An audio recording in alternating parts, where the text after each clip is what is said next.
yard has one. Grass, concrete, or dirt. The stage is the same. The rules, unwavering. And the goals, beautiful. It goes in! It's unbelievable! Now, in its 107th year, America's oldest soccer tournament is back. The hometown hero! One cup, open to all. The 2022 Lamar Hunt U.S. Open Cup. It's another duel in the desert here from Chandler, Arizona. Phoenix Rising, New Mexico United to close out this third round in the U.S. Open Cup. With Devin Kerr, I'm Josh Eastern. Thanks so much for joining us here on ESPN Plus from Wild Horse Pass here in round 3 ahead of tomorrow's draw. Which one of these two teams will be in the draw, and could they take on one of those 8 MLS sides that will enter in the round of 32? But looking at some players to watch, Claudio Repetto, he scored late on in that second round tie. He's one of the ones alongside Greg Hurst that has really allowed this front three to develop in a different nature than we've seen in years past for Phoenix Rising. Can you find the 9, the 7, the 11? Repetto answered that easily in their Valley United game. It was a bit of a scare, but they were always in the driver's seat. Expect more quality out of their striker tonight. And on the other side, a new man in goal. It's Ford Parker for New Mexico. Don't sleep on him, though. Understand that Ford Parker, although he hasn't made his debut for New Mexico in the championship realm, he has done it for Birmingham Legion and Open Cup runs in previous year. A guy who's great from the penalty mark if they had to go that direction. We've seen it in years past from Phoenix Rising. He's well up to the task. According to Zach Prince, they're comfortable with him in goal. And a look at the lineups. It's 3 changes for New Mexico and 4 for Phoenix. This is what you expected to see out of New Mexico last time out, though. They hit an injury skid midweek with Rashid Tete. That forced their plans to become more possession-oriented in certain areas. Hamilton goes back up into the midfield. Nico Brett joined by Ilya Illich. That's a tweak up top. Chris Weehan underneath. They got to get him going. We have not seen enough Chris Weehan, domestic or cup run. Phoenix Rising, they're always great, right? But it all goes back to really the one blemish for Phoenix Rising in this series, Josh. It's the only one that they've lost, and they went to penalties. A little scuffle after the match, and that's when maybe this rivalry really heated up and kicked off. And now we get a second meeting between these two sides in 5 days. It was a 1-0 victory for Phoenix Rising over the weekend, and they will look to go at it again here. Greg Hurst scored the lone goal. It was a huge game from Ben Lute. He gets the start instead of Lalo Delgado in goal tonight for Phoenix, and I guess you're just playing the hot hand if you're Rick Schantz. I talked with Zach Prince about that and just what the performance exactly was for Ben Lute. He said, listen, you know, Phoenix was better on the night. We were still happy with our creation in the final third, but we got to find a way to break this guy down because he could have been player of the week without the penalty stop, yet alone the fact that he saves it right at the tail end of the match. The big German, a career night against New Mexico United. Spread the wall wide a bit more, challenge him in different areas as opposed from just some of the strikes from distance. There is Rick Schantz. Said he was taking both of these games 1-1, so he would look at the Saturday game. Once they get through that one, then they look at this game here tonight. And so the focus squarely on advancing on to the next round, that being round 4, the round of 32 in this 107th U.S. Open Cup. Some news for Phoenix Rising. Santi Moar is on the bench tonight. And we are ready to get this one underway. It's Phoenix in red, New Mexico in yellow. Our referee tonight is Alan Martinez. Arturo Rodriguez stands over the ball. There's the whistle. And here we go. Just a few more matches to close out round number 3 in this Lamar Hunt U.S. Open Cup. So glad you are with us from Wild Horse Pass here in Chandler, Arizona.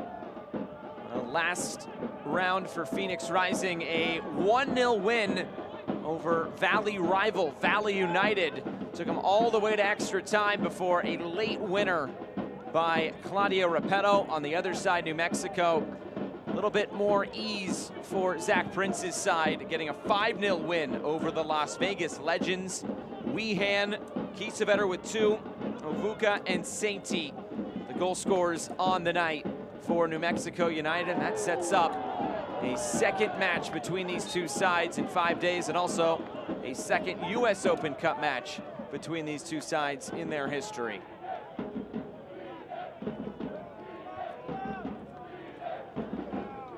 The only time they've had success, New Mexico, against Phoenix, as we just showed you, came in 2019 at Casino Arizona Field up in Scottsdale. We always expect fireworks when these two teams get together. It's 3-1-2 overall for the home squad. That one is the 2-2 advance on penalties for New Mexico United. And, you know, I asked this question, we talked about it on the weekend, Josh. Can it be a rivalry if you've only won once? A lot of people have their opinions on it. I still say yes because of the tight-knit nature that these games are. Wide open at times, physical, emotional, you know, going the distance every single time they step onto the pitch.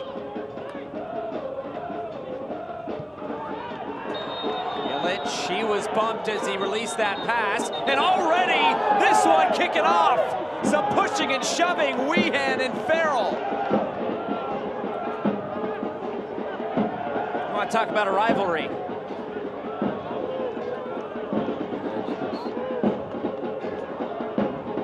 So here's where you're real careful, because if you're the referee, you're about to set a standard that's going to say to the players, here's what I'm going to allow.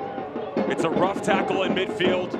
The response from Chris Weehan, not happy at all with Joey Farrell on the back end of it. Steps up into it. Heavy challenge on Ilya Ilic, no doubt about that. But the chase after the fact. Chris Weehan sending a message, we will not be brought down in this fashion. We're here to play. Energy high at Wild Horse Pass.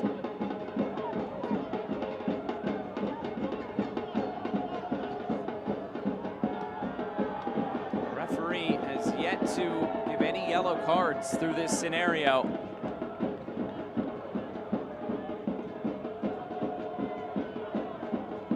It looks like the referee will just let play go on. So talk about setting a standard. Nothing handed out in terms of a caution. We're only 3 minutes gone. Here's Hamilton, who has moved up a level in the formation now. Starting in the midfield tonight for Zach Prince in New Mexico. Leastry thought he won that one clean. It was Ilic who was pulled back.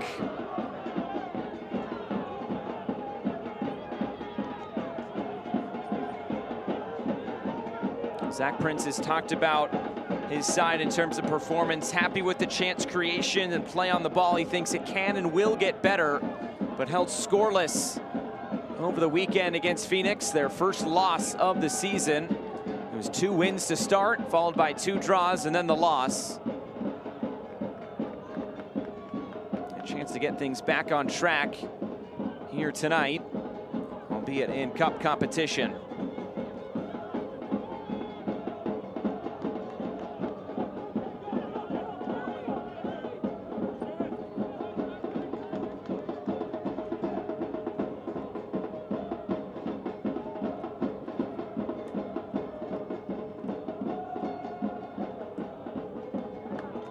Intercepted by Babukar Jai, who is back in the lineup tonight, starting at left back after he's been out for a couple of weeks with an injury.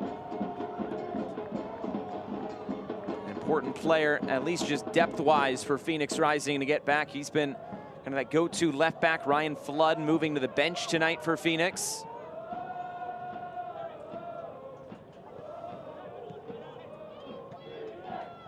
A couple of easier decisions for Rick Schantz over the last couple of games, just based on player availability. Santi Moar on the bench tonight.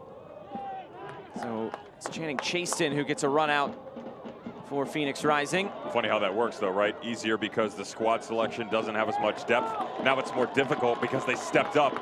And most of those guys knocked it out of the park. They've been brilliant recently. Deflected towards goal! Oh, this one's in! Joey Calistri released the cross. And Phoenix Rising somehow go ahead 1-0.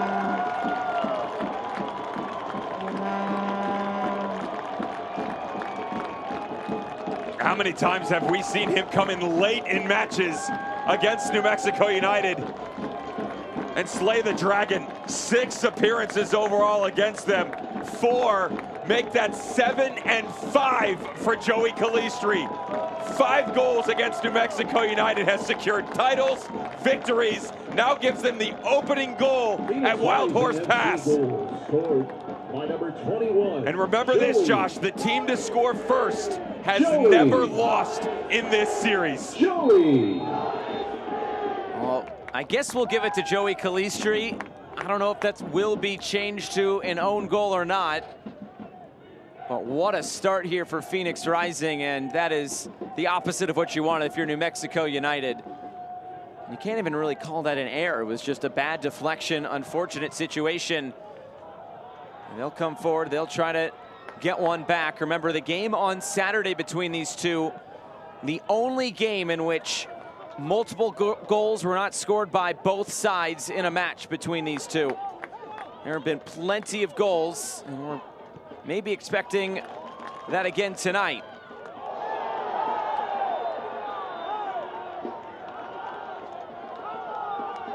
Another collision on the far side. Jai along with Daniel Bruce, and a yellow card will be shown.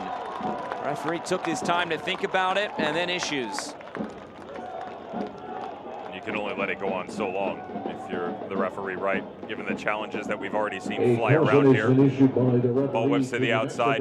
The great things about Jai is his ability to spring off. Needs to be closer to him, but as it does that quick acceleration, Daniel Bruce will pick up a yellow card for his efforts. Know that he had to pull out of it, but his momentum had already taken over.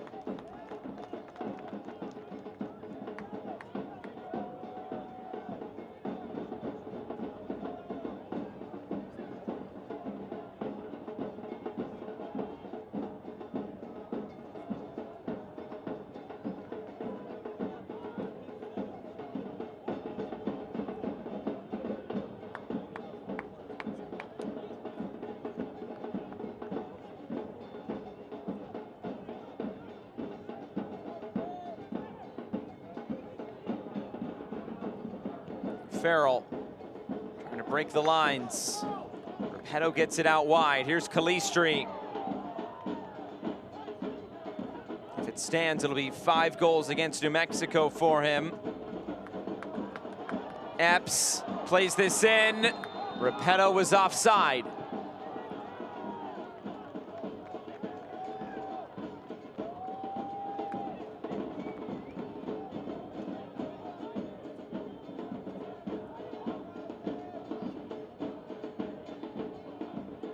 Repetto just leaning forward a bit too much. And New Mexico will have a free kick here to try to get something going into the attack.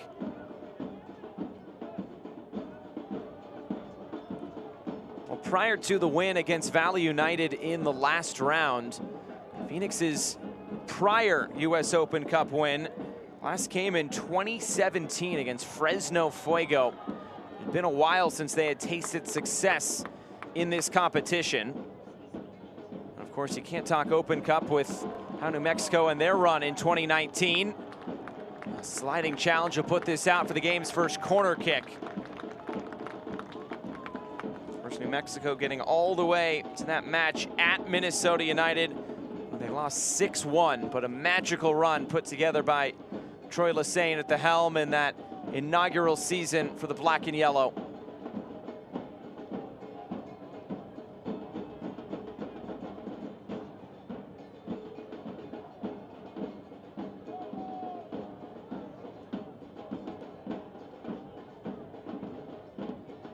Corner kick here for Phoenix. Looking for Madrid. Oh, what a save! Still bouncing through. Somehow that stays out. Ford Parker, tremendous in his New Mexico debut.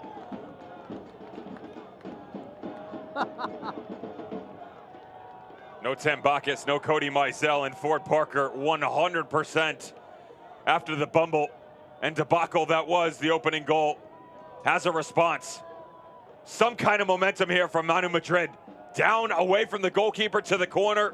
Everything you could ask on a ball whipped into the box. Just a tremendous effort by Ford Parker over the left shoulder.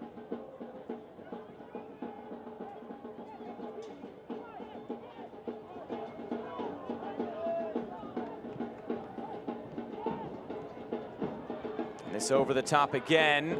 There's Sawahi to get it clear. Mexico having trouble getting on the ball. And now here comes Phoenix again through Arturo Rodriguez. Cuts it back in field. Here's Epps. And too far out in front for Calistri. Josh, I wanted to wait to say something to see exactly what the posturing was by Phoenix Rising, but it does look like Rick Schantz and his staff have elected to go with 3 at the back. Joey Calistri is the one who threw me a bit of a curve. You know, you can play him on the front line, 7, 11, pretty much anywhere outside of playing him in goal, and that man right there has gone with Madrid, Farrell, Lambert. He's got Channing Chaston, Baboukou Char as his wingbacks, and basically he's had Aiden Quinn sit down underneath as the lone 6 in the midfield with Rodriguez and Calistri just in front. Something that they've taken a lot of pride in training. We've seen them transition into it at the tail end of matches, but yet to roll it out at the beginning of the game. Defensively, it makes it that much more difficult, but it does sort of play into the hand of New Mexico United. If you can start to get a hold of the game the way they want to, they like to play down through the middle. Portillo, Hamilton, Chris Wehan, some of the best in the business at maintaining possession, just have really yet to make their mark in that area. And of course up top, a clinical finisher, that being Nico Brett. Big acquisition in the offseason for New Mexico. Well, they needed that go-to striker. They went out and got a potent goal scorer. And of course, Jerome Kiesewetter waits on the bench. Preston there as well. So plenty of options should Zach Prince want to dip into his reserves at some point tonight. Centering ball. Rodriguez. Cross blocked or shot blocked down. Header now, saved by Parker. And the whistle will stop play.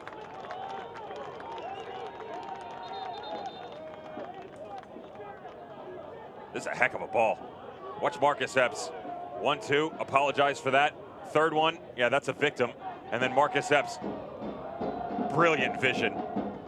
I mean, to make that kind of move and then have the wherewithal to understand that, okay, I've done enough, yet where am I going to get help from? Arturo Rodriguez right at the top of the 18.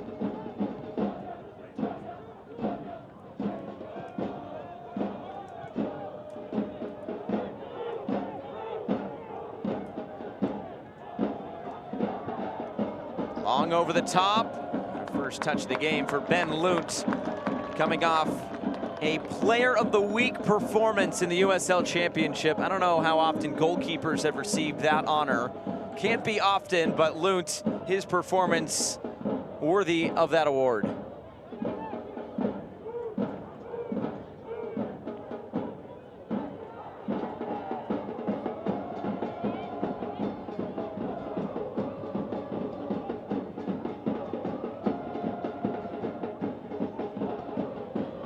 Quinn lofting it forward. Chaston. His cross blocked down. It's a throw-in for Phoenix deep in the corner.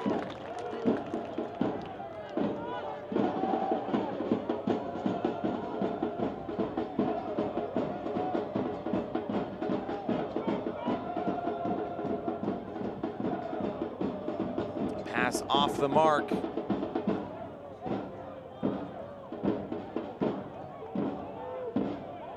Here's Hamilton looking upfield. Some room to run into, now gets it out wide. Bruce the early ball ahead. Nobody making the run.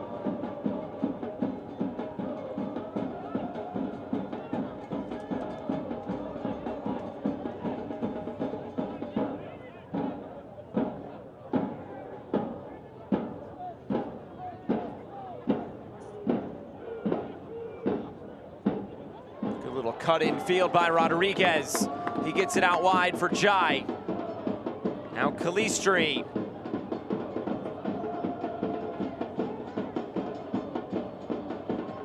Jai trying to turn the corner. Cut out there.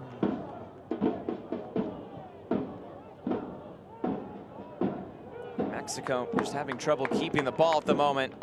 All Phoenix in these opening 15 minutes.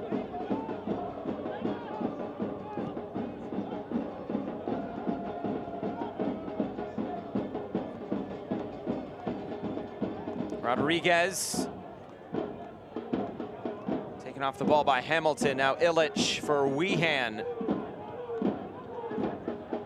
Jai steps in. And now here goes New Mexico. Illich looking upfield, flipping this forward, and Lambert steps in. That's a good step off the back line from Kevin Lambert. The velocity of that ball has to be hit with more intent if you're Illich. You got to understand that you have a mismatch back there. Nico Brett, speed to burn in comparison to what is right now the back three of Madrid, Farrell, and Lambert. He sneaks in between. And you've got a good opportunity to slip it in on the deck. And if you want to go up over the top, Josh, just a little bit more zip on it, back English on the ball, it'll check up for you. And Nico Brett has the skill set to bring it down and go after the goalkeeper. What do you make of this front two? It was Preston the other day partnering with Nico Brett.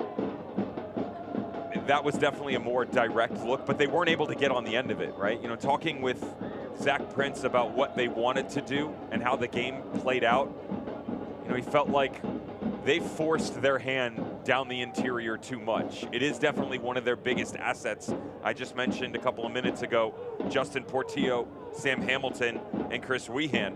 All of the guys wearing a jersey tonight are capable of putting the ball on the deck and knocking it around side to side with a ton of patience behind them.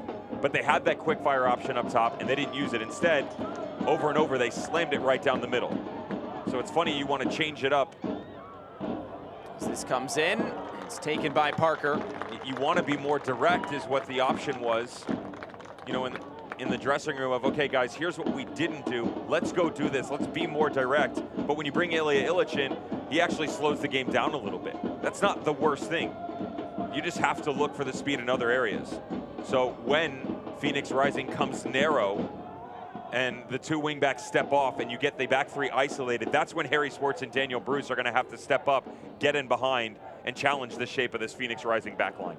It's not like there was a lack of chances the other night, out shooting Phoenix 17-13.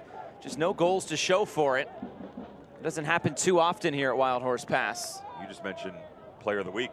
Ben Luke. If well, Ben yeah, Luke's not absolutely. back there, that's easily a 2-1 game in favor of New Mexico United.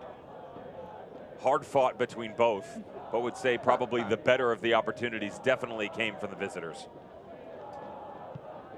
Luke making 5 saves, including a penalty kick right around stoppage time.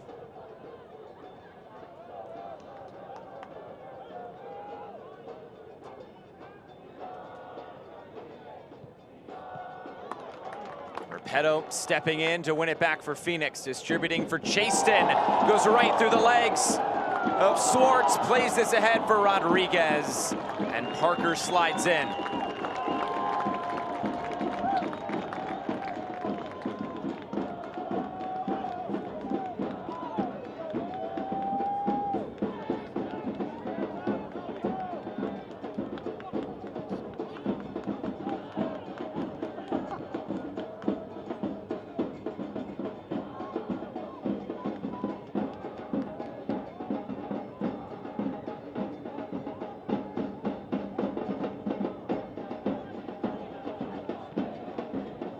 Here's Portillo.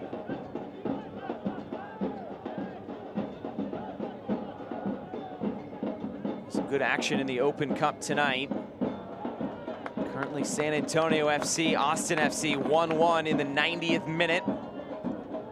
LAFC already an early goal against Orange County. Sacramento Republic and Central Valley Fuego at 0-0. Real Salt Lake and Northern Colorado Hailstorm FC. There were supposed to be about 17,000 people in attendance tonight for that RSL game at Rio Tinto Stadium. Those are the other two teams technically in this group with Phoenix and New Mexico during the draw a couple of weeks ago. Northern Colorado, New Mexico chose not to host, and thus Phoenix and RSL not able to be paired up, at least in this round. We'll see what the groups are heading into tomorrow's draw. Attack here for New Mexico, it's Illich! Kind of a half chance there. Stuck to his foot and got the shot away, but not able to test Lute. Great job by New Mexico United, though, Josh. The full width of the field at their disposal, and they take advantage of it here. As this ball comes down in, watch how quickly Daniel Bruce recognizes he's got support in the box. Quick ball whipped in.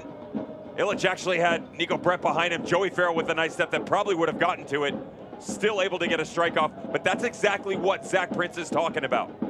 Bring him from the inside, then invert to the out. Challenge the width of this field. Don't make it as easy as we did last time out here defensively. Sliding challenge by Chaston, and he wins it right off of Harry Swartz. A bit of a new role for Channing Chaston. More of a winger, an attack-minded winger at Ohio State. But Rick Schantz and Phoenix Rising kind of project him out to be more of a right back and maybe waiting in the wings of Darnell King, but they've really liked his progression, and they, of course, want to let him fly and let him get some time, but they also want to keep him. They don't necessarily want to sell him off right away. The IQ side of it is really the area they're trying to ignite a flame on. I feel like if he can start to figure out the system here and be effective in it, they could easily see him picked up at a higher level. The biggest takeaway I also got, Josh, with his speed, which is interesting because 23 minutes in, you really haven't seen him move forward a ton. He's been very comfortable on the ball, but they made reference to the likes of Marcus Epson Jr. Flemings, both with and without the ball. That's how quick he is. That's high praise coming from Phoenix Rising. He gets the start tonight. Darnell King starts on the bench.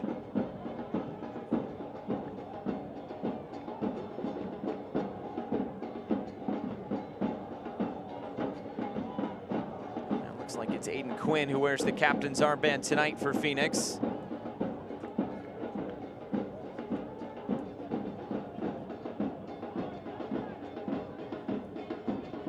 Here's Suahi, his former club, Lou City, getting by in a penalty kick shootout against St. Louis City 2.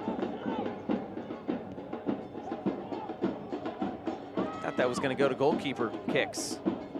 They tried. They certainly tried.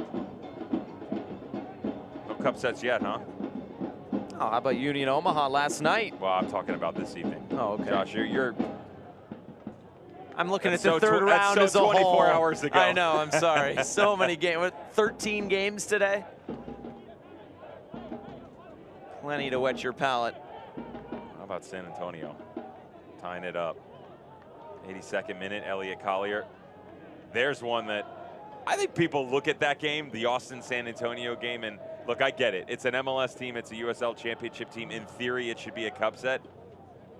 I'm not so sure. It's at Toyota. It's one of the more difficult places to play. They've got the home venue. They always turn out. Austin brought a huge away contingent, much like Charlotte did tonight as well in Greenville. Just the style, though, of San Antonio. They're going to knock you off your game. It's hard to find a rhythm against them, home or away. There's a physical presence, the quick-witted nature that is one of the most electrifying transitional movements in the USL Championship for point A to point B under Alan Marcina. Plenty of width out there on the right, and New Mexico will exploit it. Bruce with the cross in, headed clear by Madrid.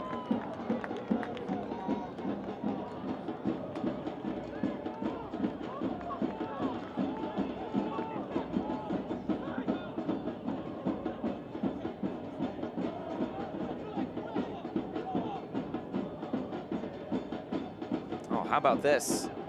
Northern Colorado Hailstorm 1, RSL 0.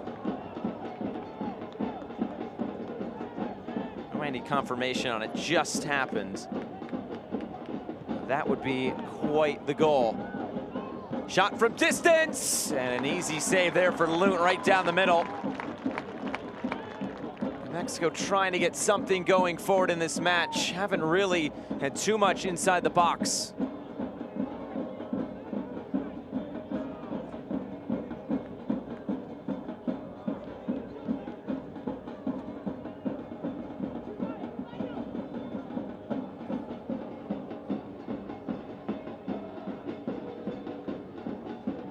Here's Hamilton. Down the line for Bruce.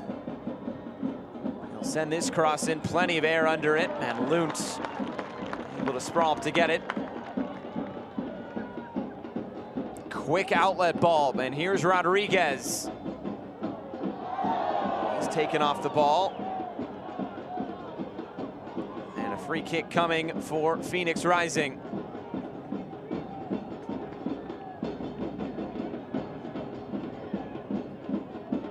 We're 27 minutes in, and actually thought this was going to be the moment, but we really haven't seen Claudio Repetto touch the ball at all.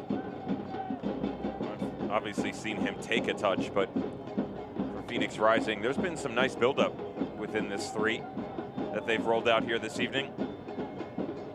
Chased in, impressive so far. A couple of movements from Jai coming off the back. Of course, Kalistri and his gift inside 10 minutes. But the response is coming from New Mexico United. Just seconds ago, Chris Weehan and that line of confrontation starting to move higher and higher. You have to find a way to continue to have that extension if you're Phoenix Rising with both Claudio Repetto and Marcus Epps.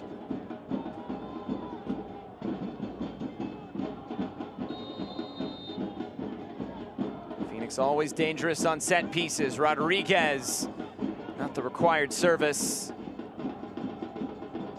Quinn tries to keep it alive. Alan Martinez, the referee, gets out of the way.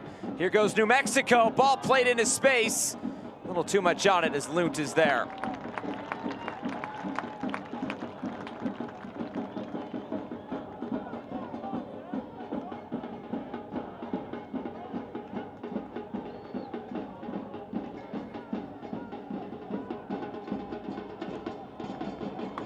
Down the line for Epps. Epps, the cross in. Flick to the near side for Chaston. On the turn, it's Kalistri. Always an ambitious effort on that left foot. Not able to test forward Parker. Good little quick option here from Phoenix Rising. As you start to turn and go the other direction, if you're Joey Kalistri, it's one of the hardest things to do in this sport. As he plants his foot, the natural momentum is already coming the other direction. You then have to swing back across. And when you put your right foot down into the turf, to then swing the hips, your body, the progression is extending away from goal, coming back. Still very impressively done outside the 18. But concerning here from New Mexico United and Sam Hamilton, as they've already experienced injury woes with him in the past.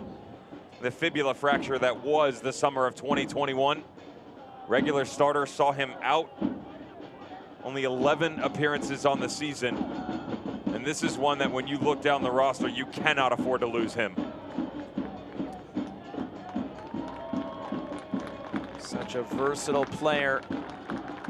As Hamilton, whether it be on that back line or moved into the midfield. Early suggestions say this will be the end of the night for number 4. And it looks like it'll be that man, number 19, Preston Tabort Itaka, coming on.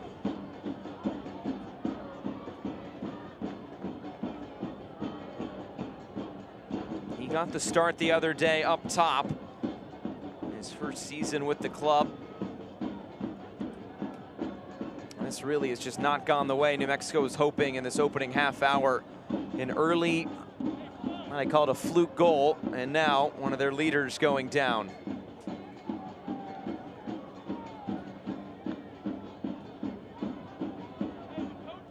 What does this kid have to do to buy a vowel? Sam Hamilton. 26 years of age. He'll be 27 in July. Part of the Colorado Rapids organization after playing under Jamie Frankson. The Denver Pioneers, actually recruited by Bobby Muse before he took off to Wake Forest. Talented for sure. Drafted 15th overall. It seems like injury after injury. Spent a little bit of time here in Phoenix Rising in their rebrand in the inaugural year that was 2017. Since he's come to New Mexico United, he's been one of the favorites. Problem is they have not been able to keep him on the pitch, but that's a speedy recovery for him. Entering the match is number 19. So it is Preston officially coming on. He has 1 goal so far this season. Number 4, Sam Hamilton. How do you think this will change now with more of an attack-minded player coming on. I would just imagine that the easy switch is you take Ilya Illich, drop him in next to Justin Portillo, and all is right in the world in theory. You'll see Portillo probably come a bit deeper as the responsibilities defensively are gonna rely on his central location. That's nothing new, but when you're next to Sam Hamilton, they can both play that spot, Josh. Now with Illich, you're asking for a different look midfield-wise. You're gonna need that extension, the stepping stone that gets you from Portillo to Illich and then to Wehan. Now it'll look more of like an L-type shape instead of a triangle. Here's Epps. Ball bouncing out of play. It's a corner kick for Phoenix. They have kept their foot on the accelerator through 31 minutes, and they look for a second goal from a set piece. Captain's armband has been handed off to Chris Wehan.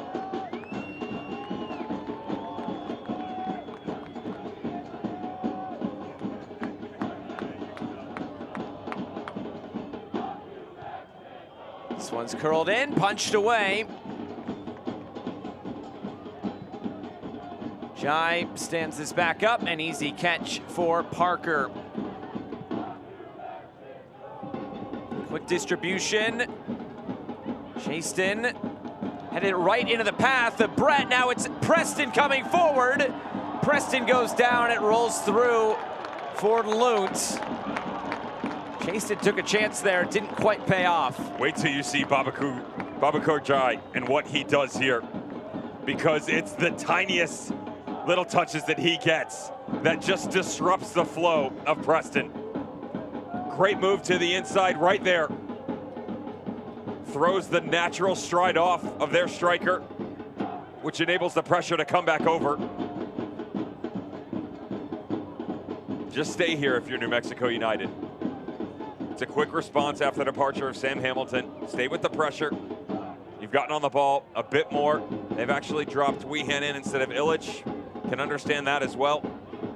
The freedom that's given to Chris Wehan will be the interesting one, because he's really given carte blanche within this system, Josh, to sort of wander. But as he does that, you've got an Ilya Illich that will sort of do the same. Try and stretch from here to there. If you're not going to change the shape overall and stick with the three, you've now gone with Portillo, then Wehan.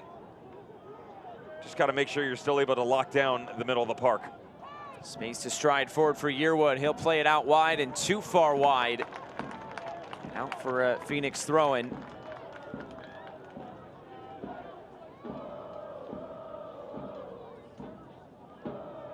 With a team that can catch you on the break as quick as Phoenix, in a knockout game such as this, it's kind of how early and how much do you want to open yourself up. New Mexico, of course, didn't score over the weekend.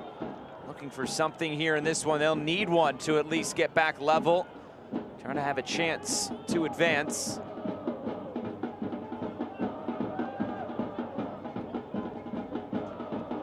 By the way, please. I noticed earlier that you didn't answer my question. I answered my question. If it can be a rivalry.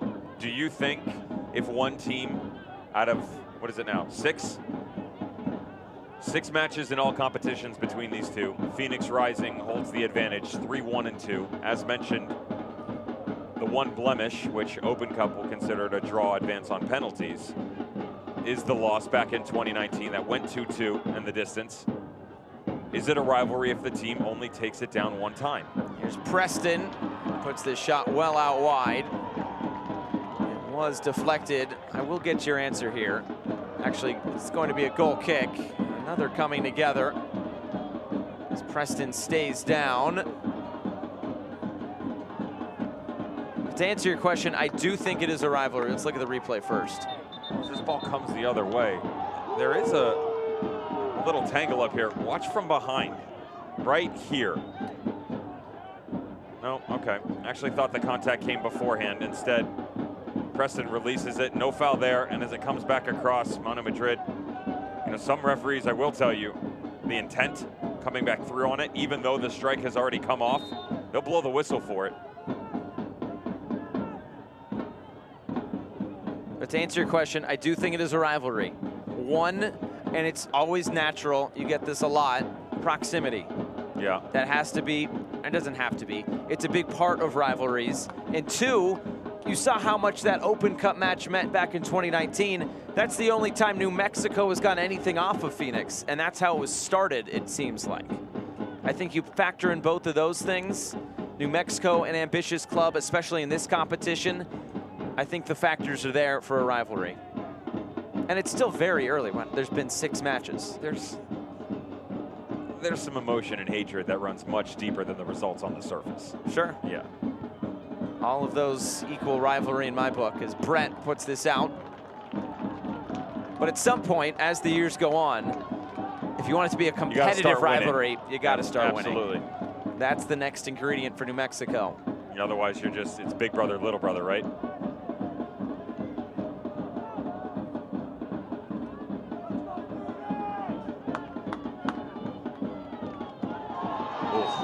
Farrell took a hit there. This has got to, if you're the referee, the challenges are starting to fly. You've got to step up and say, listen, I've had enough. And you can see the yellow card in the hand of Alan Martinez. Brett has his name taken. It's good stuff by the referee. Just slow it down right now if you can. If you're Nico Brett, you've come all the way back over. You know exactly what you're doing. Could Joey Farrell have released it sooner? Maybe if you wanted to, but he had plenty of time. Why would he? Rick Schantz, second time. I'd actually argue it was the third, given the one that he got away with on the other side of the field. It's looking like the Pep Guardiola meme. We also know that I can't count, so. That's true. I'll leave it. He's keeping you honest. Rick can get it right. I'm with him on that one.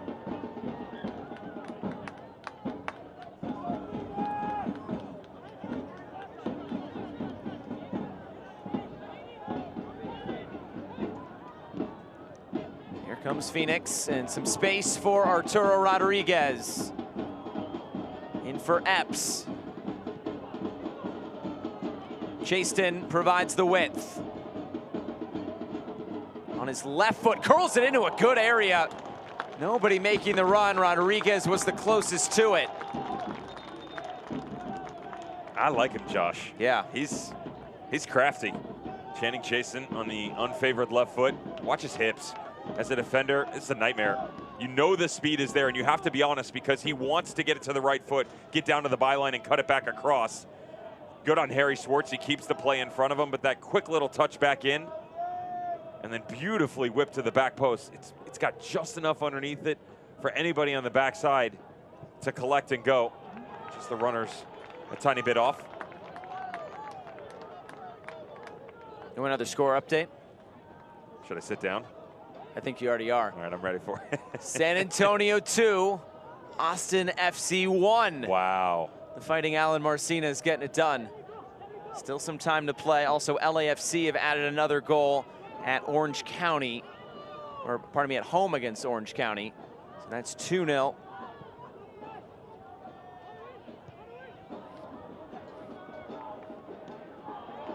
There's Claudio Repetto.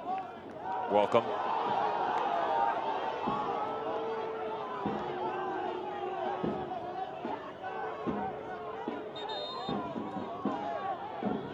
This is an interesting one by the referee. The argument's going to be the left arm of Claudio Repetto. Watch right there. It's soft, to be fair. And that second one, here's my thing about it. The arm's extended away from the body. So the referee's right in front of you. He sees it. The funniest part is, though, the most contact actually occurred on the initial infraction. Player steps off of him, sees the arm, and again, it's the intent, right? It's the jersey pull. There's so many things that, yes, there's the laws of the game, but the subjectivity of it can be deciphered in a multitude of manners. Here's Marcus Epps. Epps getting end line. Couldn't get the cross away. Both players go to ground, Yearwood being the other.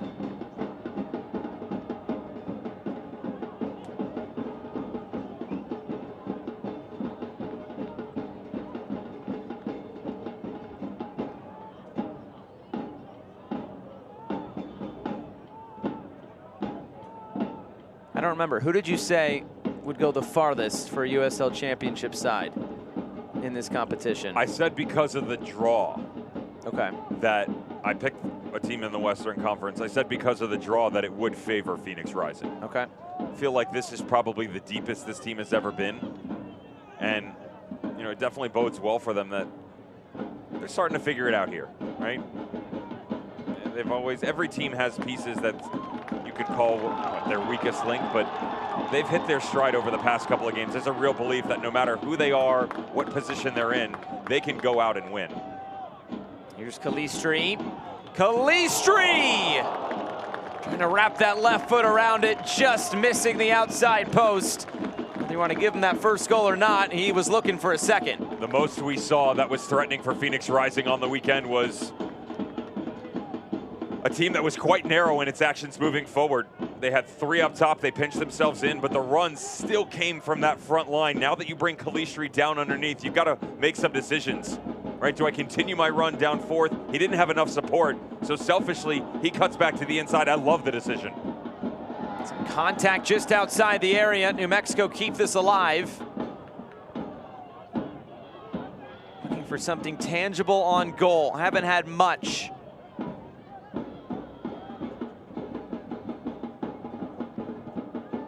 The shots are equal at 3 apiece, and both teams with 1 on goal. Chances, though, a little bit better for Phoenix.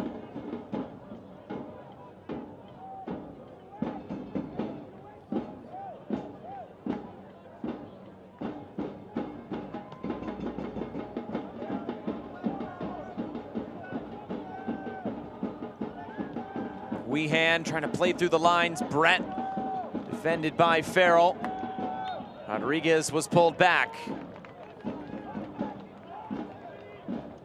How about yourself, Josh? You feel like there's a team within the USL Championship based upon quality and squad selection that could...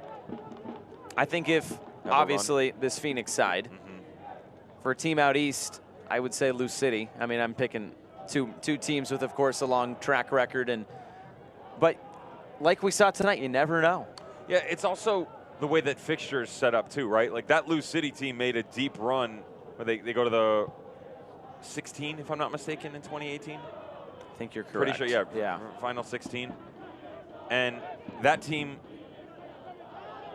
obviously the comparison is what we see in this day and age, a couple of years later. But first of all, they didn't have a coach on the sideline. Yeah. James O'Connor had taken his opportunity to Orlando City.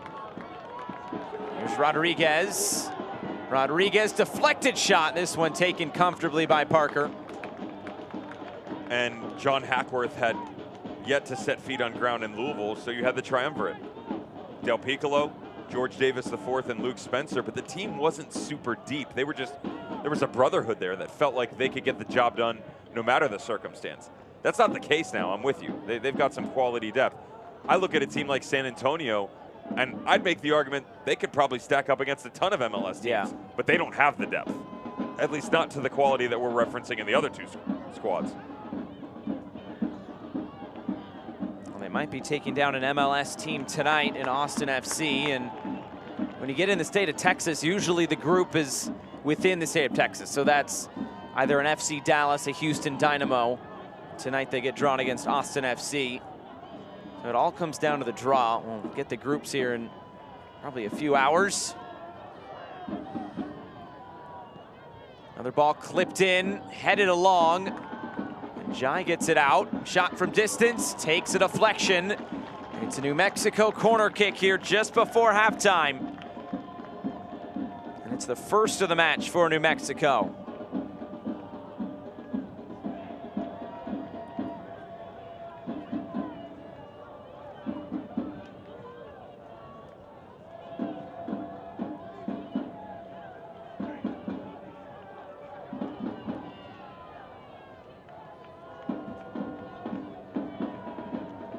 The fourth official has indicated there will get be into a minimum 3 minutes of stoppage added time. in the first half.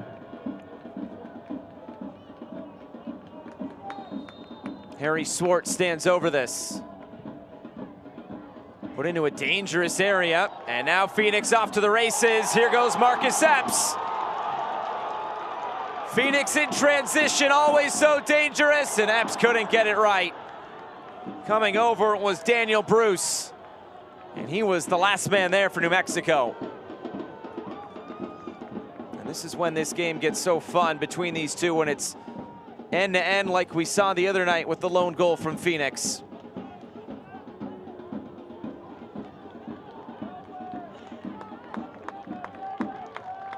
That's what Zach Prince said. Why are there so many goals when these two teams meet? And he said, just these two teams are fearless. When they get on the field against each other, they're ready to go for it.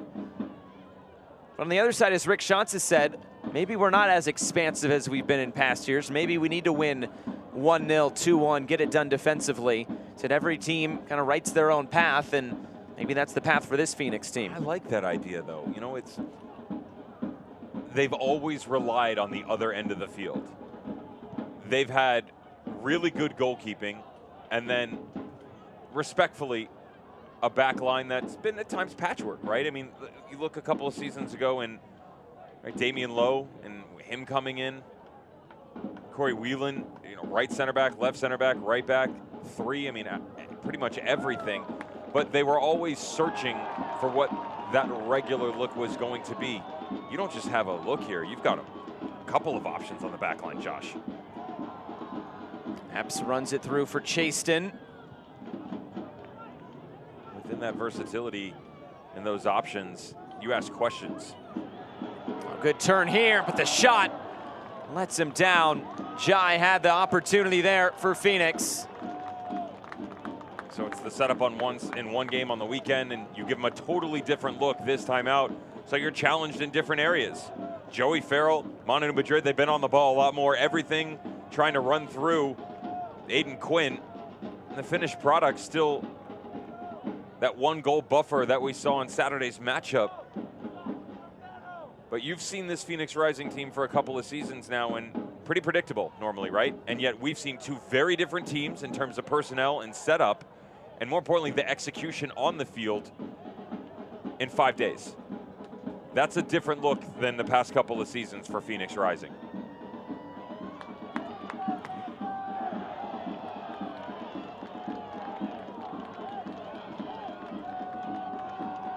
Through the minimum of 3 minutes. Looks like it's Swartz, slow to get back to his feet. He knows halftime is just about on the way. Maybe one more chance. Sawahi. Portillo. Sawahi curls it in, back post. Comes back in. Oh, there was a chance for Illich right at the end for New Mexico. And that is the final whistle of this first 45 minutes. Maybe it's an own goal, maybe it's Joey Calistris.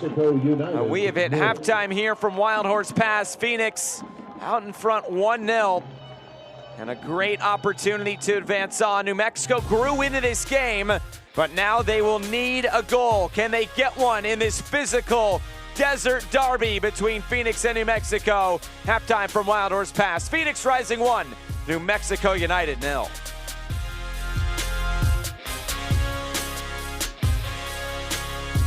I'm not gonna keep telling you this because I'm not your mama. But you're my big brother. You spend too much money. Nearly 150 years of experience goes into making each and every For me, one of the best things about life. Nearly 150 years of experience goes into making each and every For me, one of the best things about life is that we keep moving forward. We discover exciting new technologies, redefine who we are and how we want to lead our lives. Basically, we choose what we want our future to look like. So what's yours going to be?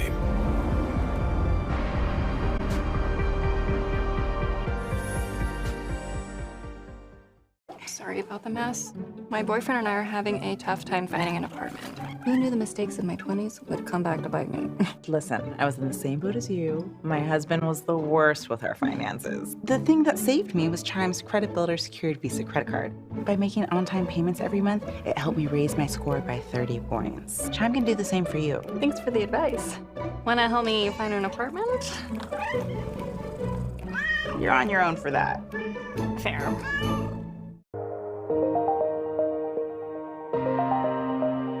We love love it when people visit us from out of town. But when we fly ROA.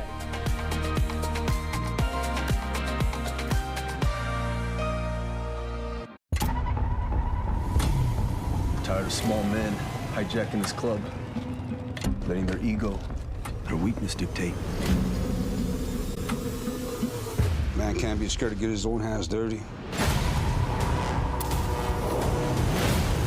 I need to know where everybody's loyalties lie.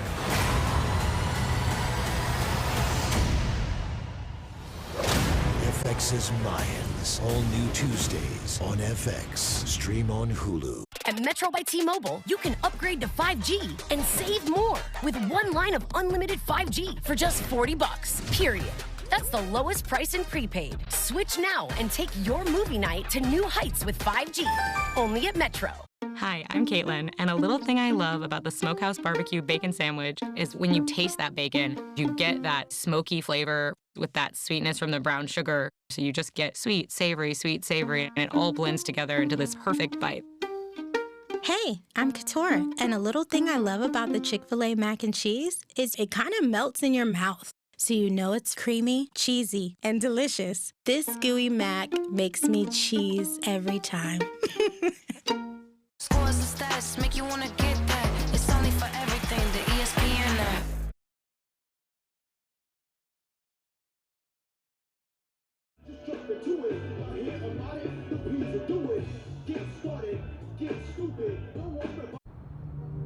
For me, one of the best things about life is that we keep moving forward.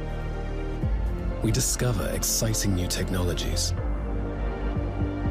redefine who we are and how we want to lead our lives. Basically, we choose what we want our future to look like. So what's yours going to be?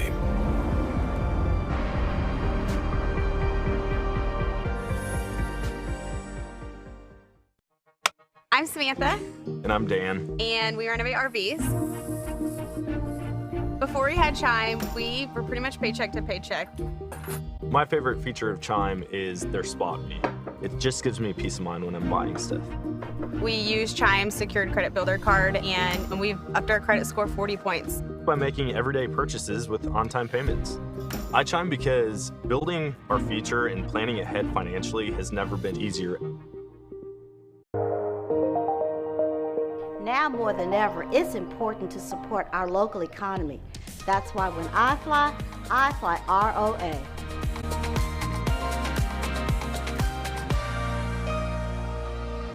Welcome to Future, the fitness program that pairs you with your own dedicated coach. Great job, Kim. You haven't missed a workout in 2 months.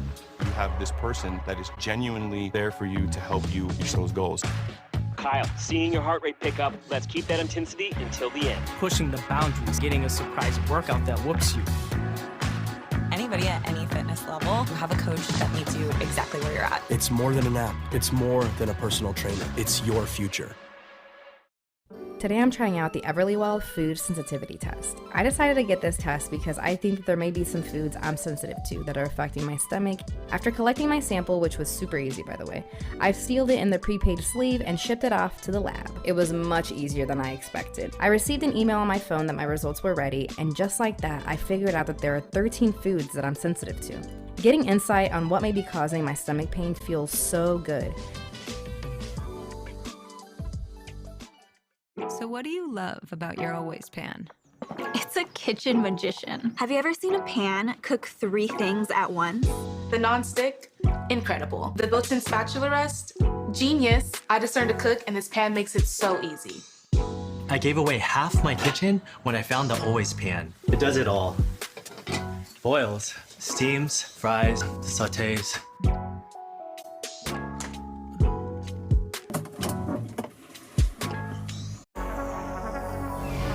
Hack your first shave with the Philips One Blade First Shave. Designed to protect your skin against nicks, cuts, and burns. Hack your first shave.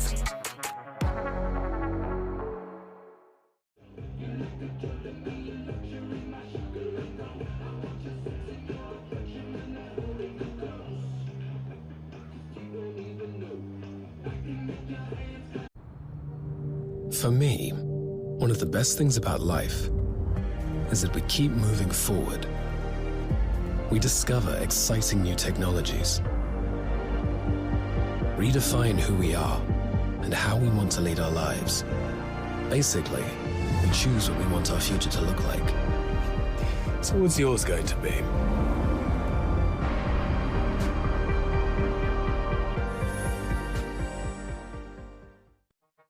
I'm Samantha. And I'm Dan. And we renovate RVs. Before we had Chime, we were pretty much paycheck to paycheck. My favorite feature of Chime is their spot fee. It just gives me peace of mind when I'm buying stuff.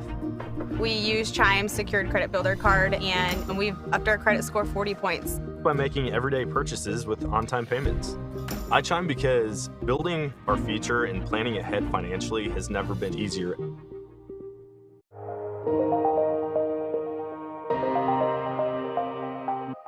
At Torque, we're building the self-driving transportation of tomorrow. But when I fly commercial, I fly ROA. At Metro by T-Mobile, you can upgrade to 5G and save more with one line of unlimited 5G for just $40, period. That's the lowest price in prepaid. Switch now and take your movie night to new heights with 5G. Only at Metro. Hack your first shave with the Philips One Blade First Shave. Designed to protect your skin against nicks, cuts, and burns. Hack your first shave. Hi, I'm Caitlin, and a little thing I love about the Smokehouse Barbecue Bacon Sandwich is when you taste that bacon, you get that smoky flavor with that sweetness from the brown sugar. So you just get sweet, savory, and it all blends together into this perfect bite. Hey, I'm Katora, and a little thing I love about the Chick-fil-A mac and cheese is it kind of melts in your mouth, so you know it's creamy, cheesy, and delicious. This gooey mac makes me cheese every time. Today I'm trying out the Everlywell food sensitivity test. I decided to get this test because I think that there may be some foods I'm sensitive to that are affecting my stomach. After collecting my sample, which was super easy by the way, I've sealed it in the prepaid sleeve and shipped it off to the lab. It was much easier than I expected. I received an email on my phone that my results were ready, and just like that, I figured out that there are 13 foods that I'm sensitive to. Getting insight on what may be causing my stomach pain feels so good. Yo, Garrett, it's Debo. You and I, we're a lot alike. And I just got one thing to say for anyone that's trying to stop you. Man, good luck. See you at the draft.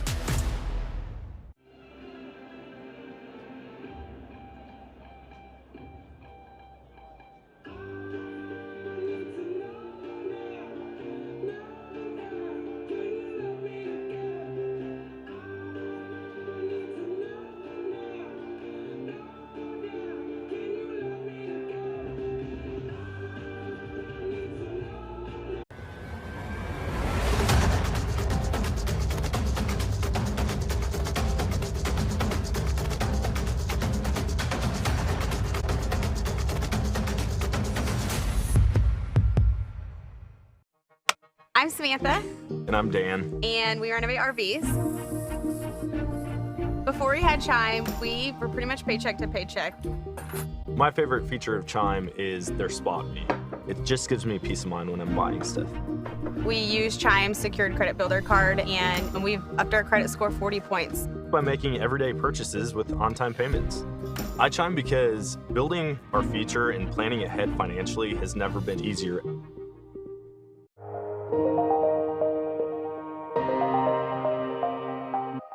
At Torque, we're building the self-driving transportation of tomorrow. But when I fly commercial, I fly ROA.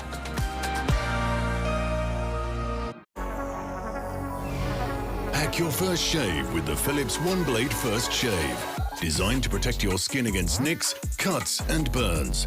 Hack your first shave. At Metro by T-Mobile, you can upgrade your adventure because we're giving you more choices with the largest selection of free 5G phones from brands you love like Samsung. Switch now and save more. Only at Metro. Our sins, we're paying with bloodshed. I need to know where everybody's loyalties lie.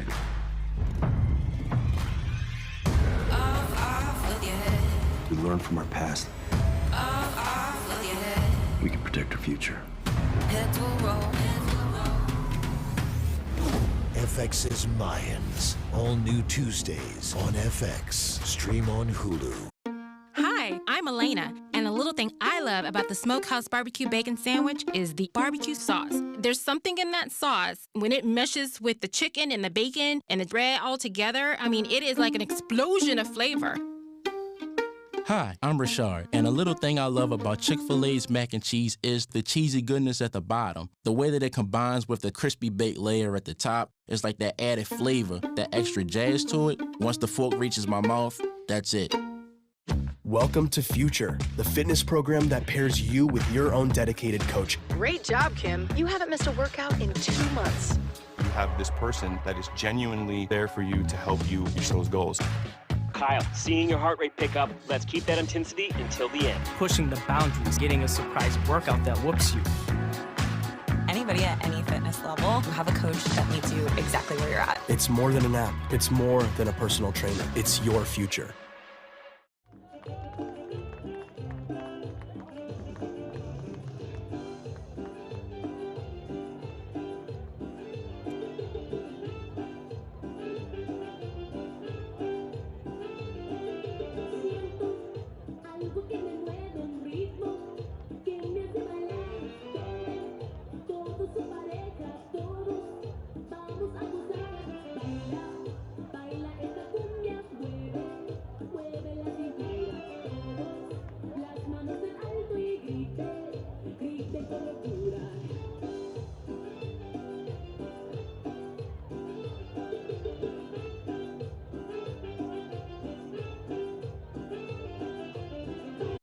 Our journey at Continental has taken us down many roads.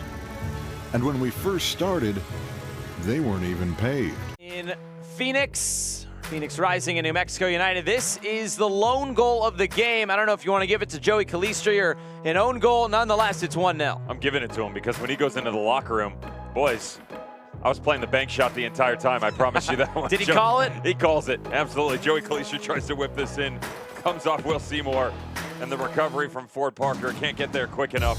Not the start that Zach Prince and his boys are looking for on the road again. Remember, second game in 5 matches, tail of the tape. You would think it favors New Mexico United. They have created, certainly not as much as we saw on the weekend, but remember this. They were tremendous in the second half of that game. Ton of opportunities for them, if not for the individual escapades that were Ben Lute in goal. New Mexico United could have easily walked away from there with 3 points. Instead, they're just looking away for an advance right now. And talked about being too narrow in that matchup on Saturday. Josh, we saw a lot of it again, not fully utilizing the width to their benefit.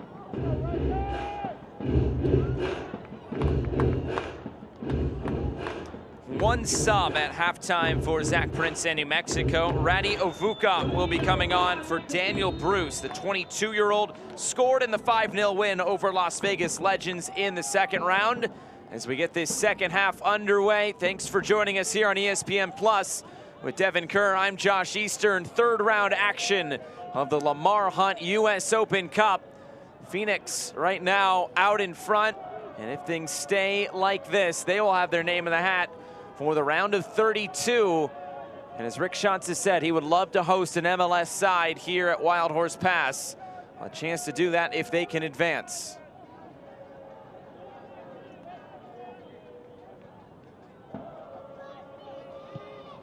And New Mexico United trying to get back in this. Remember, their only time in this competition, they got all the way to a game against Minnesota United in the quarterfinals. We'll see if they can do that again this year, but they will need to come back and find something in this second half.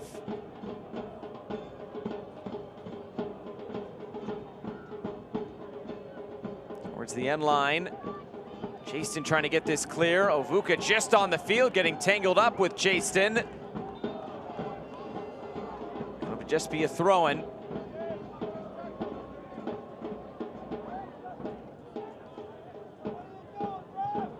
Cross comes in, dealt with there centrally by Joey Farrell. And cleared out again for a throw-in.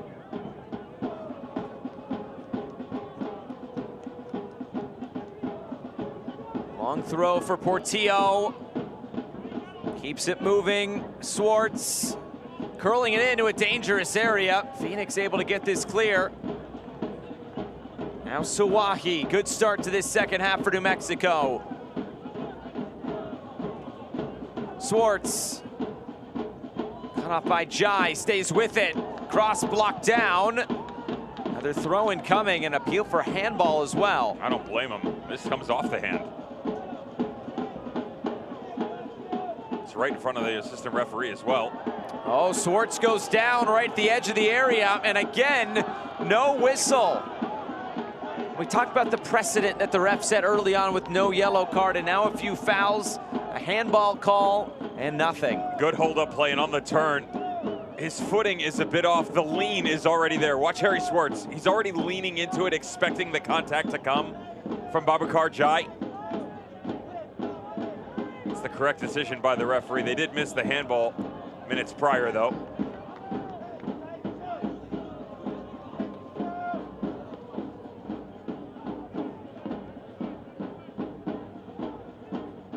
Illich, early ball in. Lambert there to take it away for Phoenix. And now another transitional moment for Phoenix. Arturo Rodriguez, long switch of play. Epps trying to get on this. It's a throw in back New Mexico's way. Let's see the way this plays out as well, because you've now taken Radi Avuka, brought him on with the departure of Daniel Bruce. Harry Swartz is going to come to the right side. He's got a high IQ. One of the Northeastern boys that has had an interesting pro career, some injuries here and there, sports hernia, kind of followed him around, but he was invited to the MLS Combine a few seasons back, and he was the only player from the Colonial Athletic Conference to do so in 2019. Speed, IQ, and there's an understanding that is at a much higher level within his playing capability compared to Babakar Jai. Now, Jai's got the athletic ability on him, so there'll be more recovery runs from him, but that's a fun matchup. And then on the left, the speed from Radi Avuka against Channing Chaston.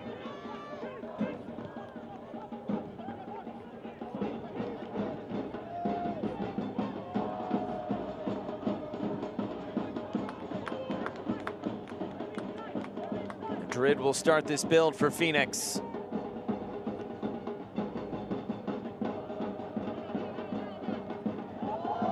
Right through the legs of Preston.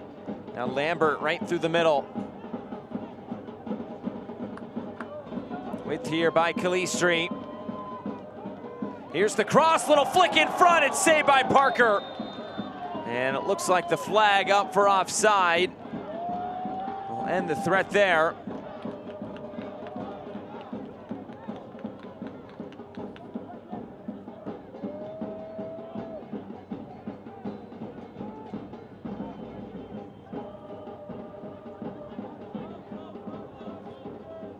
Sawahi. And Weehan shapes the cross in. And headed away by Farrell. Another corner kick for New Mexico. Positive first 5 minutes of the second half for the away side.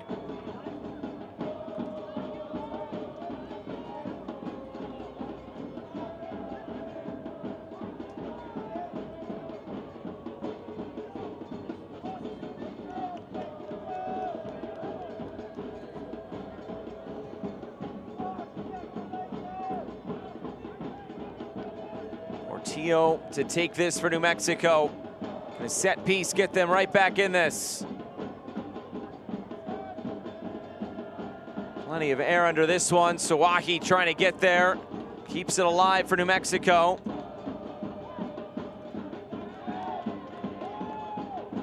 This one stays in play. Flip forward again, Avuka. Couldn't get there, and it swept clear all the way out to midfield. There's Ford Parker, who sends it right back.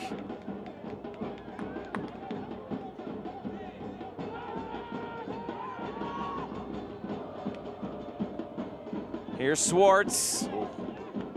Making friends behind the scenes. Swartz now goes down. It's another set piece opportunity for New Mexico.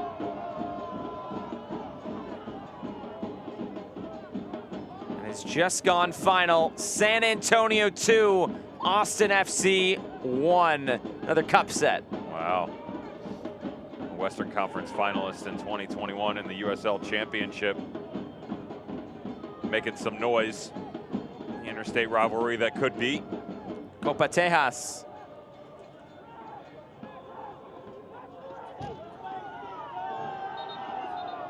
Portillo thinks that Epps Calistri aren't 10 yards away. They'll back up a few paces. Now Portillo's happy. This one shaped in, never got it by the first man. Portillo lofts it forward again. Commanding header by Lambert. Starts a break for Phoenix. Up over the top, good switch of play. Here's Epps. Epps still coming in, and Epps, whoa. Skies this one out of the complex. Watch this ball by Aiden Quinn, by the way. Convince me there's a better holding midfielder in the entire USL Championship.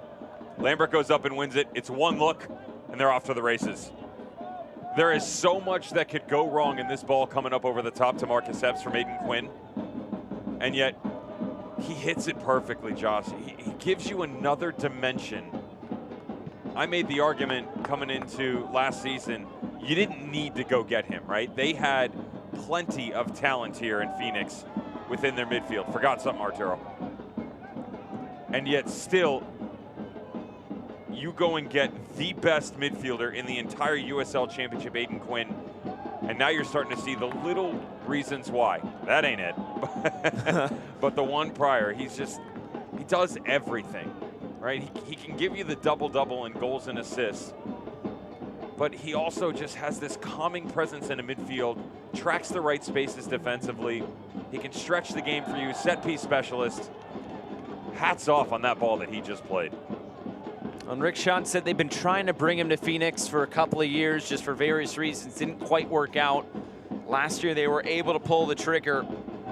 And what a year it was for Quinn. 6 goals, 11 assists, was up there amongst the tops in the USL Championship. He's been a staple in the middle for Phoenix over these past couple of years now. And he's got the mullet going still. Can he do it with the baby in the arm? Yeah, and that right? too, right. Had a little exchange. I said, bro, life's changing, my man. Better be able to light it up when that kid's lighting your brain up in the middle of the night. Trust me, I've been there.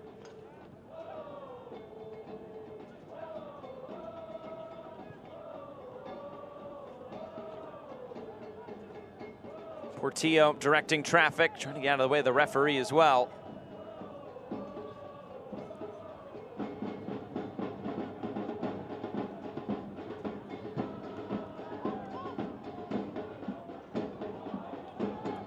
Quinn slipped, and I think there's that spot on the field that's a little slippery for both sides, because here goes Phoenix again. Arturo Rodriguez plays it infield. Epps. Epps! That one a little bit closer than the last, but still on the wrong side of the post. He's not far off, is he? And as quickly as this comes one way for Phoenix Rising, watch the calming disposition by Marcus Epps to hold it up and bring it back across. In these moments, Josh, everybody's coming one-way traffic over the left. Good job by Epps. You know, he understands that if he pulls this ball back just a touch, he's gonna then have that half yard to turn back into, which actually opens up into a couple options yardage-wise. Steps right into it, lets it fly. There's another level that's been added to this Phoenix Rising attack over the past couple of weeks. It's not just those A to Z quick type movements or slowing the game down. The transitional thinking, but the wherewithal to also switch it up. Here goes Jai. Jai on his left foot, and another save there. Repetto wanting it there at the back post. Jai, though, going for glory himself.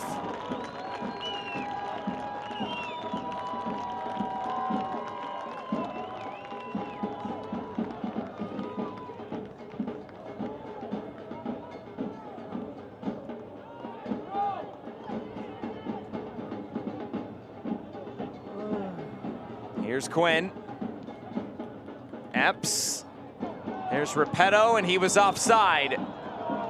been a frustrating night for Repetto up top. Apparently one of our fans in the stands as well. This is he's not enjoying it. Claudio Repetto wanted the ball about 90 seconds ago, offside position. Guess what? It's Groundhog Day. Given that it's a cup game, you do wonder how long you let that striker spot go unnoticed for Phoenix Rising, meaning that he hasn't seen a lot of the ball, obviously frustrated. Plenty of options on the bench if you're Rick Schantz. Here's Illich. That includes Santi Moar, who is trying to make a return about 2 weeks after he rolled his ankle in the second round game against Valley United. And it will be a substitution coming for New Mexico. Michael Azira will be coming on for Ilya Illich. Could be a more natural midfielder coming on now. He's just laboring a touch as well. You have to find a way to get Chris Wheaton in a more advanced position. And I understand why they didn't make this change earlier, because they didn't want to have to move every single piece in order to keep the same look at the start of the game, regardless of the early goal that's been given up. But now, after you've dropped Chris Weehan back, you put him in a more advanced role. You can bump him up a little bit here. This is where you can really start to explore the depths of the offensive prowess if you're New Mexico United, because that wandering type look I mentioned for Weehan, now he can do anything he wants, because the defensive responsibilities are gonna lie pretty much on just Aiden Quinn in the one-on-one matchup when they try and play out of the back.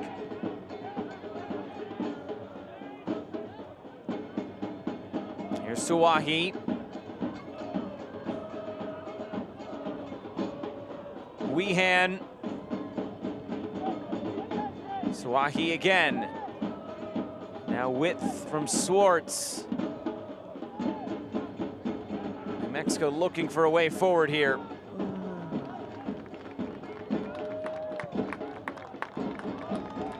Switch of play. Yearwood plays it in for Brent. Portillo.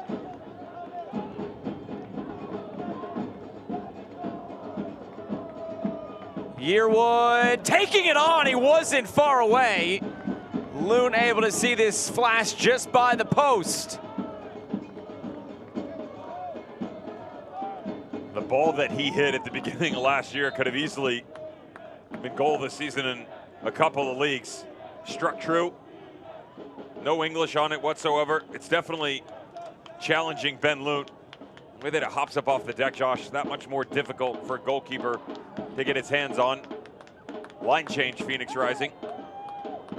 3 subs preparing to come on. Santi Moar, Greg Hurst, Ryan Flood, all coming on.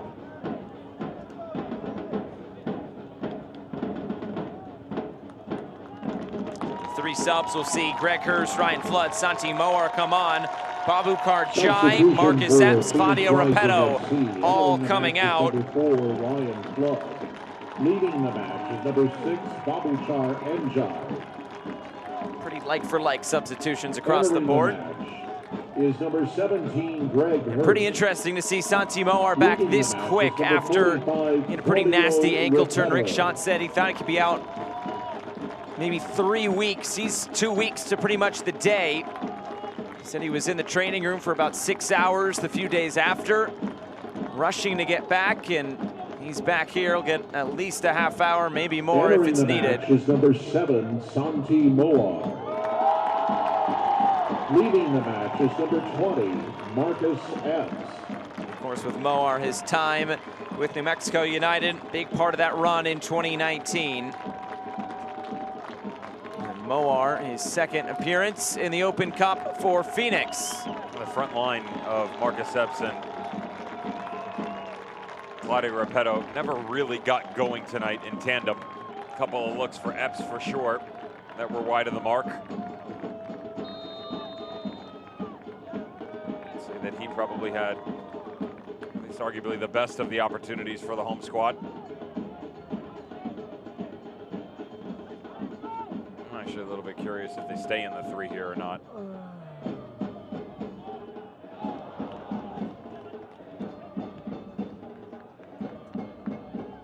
Here's Seymour.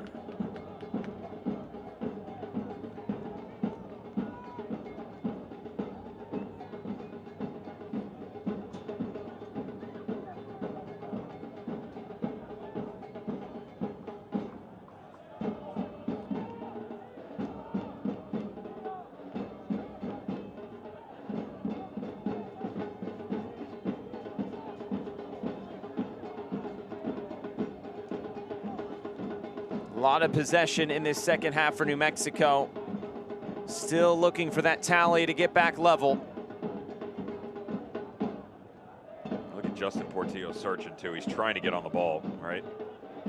They flattened out in the midfield even more so than they did in the first half with Rodriguez, Quinn, and Calistri as they come flat back across. Good job initially right now from Santi Moar and Greg Hurst of removing the ball into the six. It's something that, in order to have success, the inside out, you got to find a way to do it. Direct too much down the middle was something that Zach Prince harped on repeatedly in our conversation, Josh, and he said, you know, we need to be a bit more expansive in our attack. Was happy with their creation in Saturday's game, but this time around, they're not really taking what's being given to them. I understand that the middle is being removed a lot, so then take the outside, right? Go beat one player, draw them away, and then start to look, because they're guilty once again of trying to go right down Route 1 too often. Here's Flood. Quinn puts it up in the air. Calmly headed back for Parker again in goal.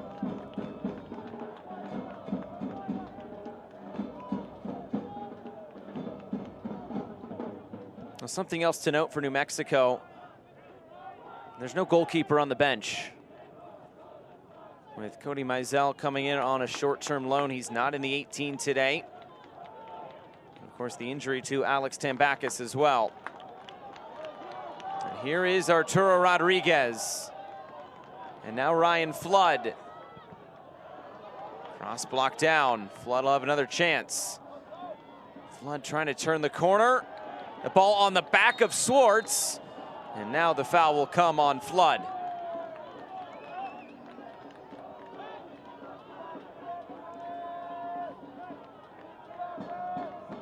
It's an initial good move by Ryan Flood. The explosion into the space, not quick enough though. There's the IQ I talked about from Harry Swartz.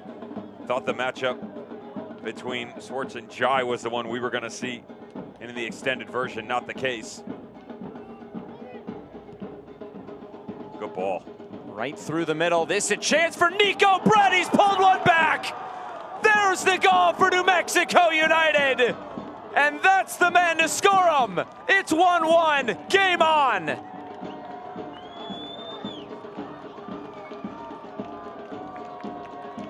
Harry Swartz, take a bow. What a ball this is. Goal scored by number 7, Nico Brett. I mean, how impressive is this? Watch, outside all the time. And yet finally you get one right down the middle. Gets locked up with Ryan Flood, looks up coming the other way. It's a quick restart. There's the separation we talked about in the first half, Josh. Nico Brett splitting the center backs. Lambert Madrid get caught, separated. They're flat in their runs as well. That enables their striker, the Reggae Boy, to split the two off the wondrous effort from Harry Swartz. Brilliant finish, and we're back to square one. The third Open Cup goal for Nico Brett. He scored 2 in 2019 with Pittsburgh.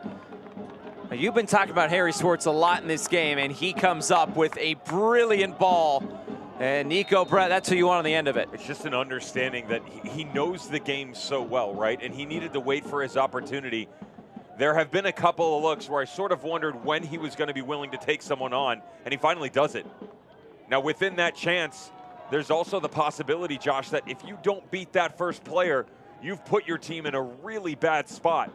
But positionally, he took a look up and saw that the back line was off. Madrid had drifted over, so it was Lambert and Farrell isolated, and they were really flat.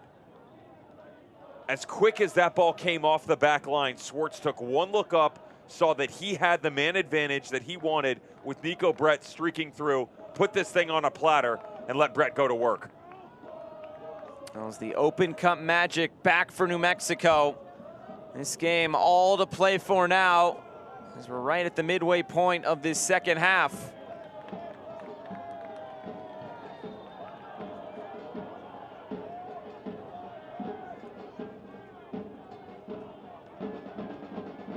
Chances maybe not as plentiful for Phoenix in this second half as they were in the first. A lot more time on the ball for New Mexico. Another chance here coming for the black and yellow.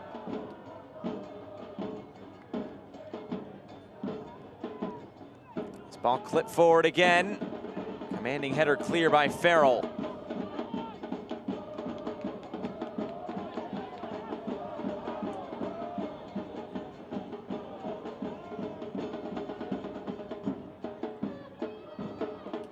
Preston weaving forward, and now it's Swartz. Deflected cross. And here's Calistri. Welcome. Big collision. You can see at the bottom of your screen, Jerome Kiesewetter preparing to come on.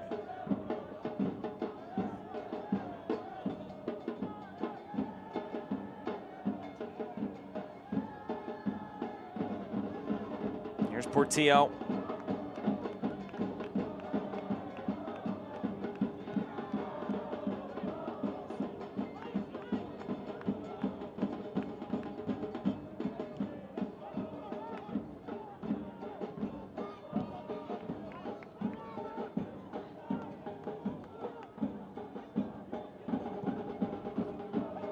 Parker long over the top. Phoenix trying to get on the ball here. Quinn able to keep it.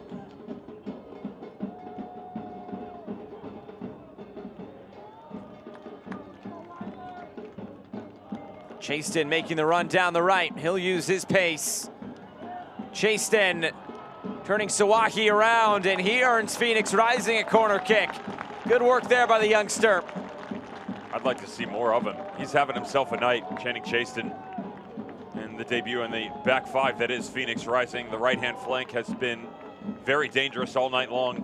And for a guy that we're being told is really only keen about that right-hand peg, he's done very well on both of these, cutting inside out and challenging Austin Yearwood in so many different ways, keeping him honest for sure.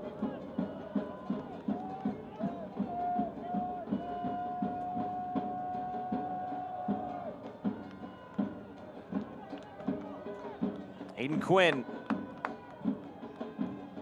the in-swinger, looking for Madrid, heads it back centrally, and it's cleared away. Rodriguez, again blocked down. Still a chance here. Quinn coming in. Seymour gets it clear, but still a chance with Calistri.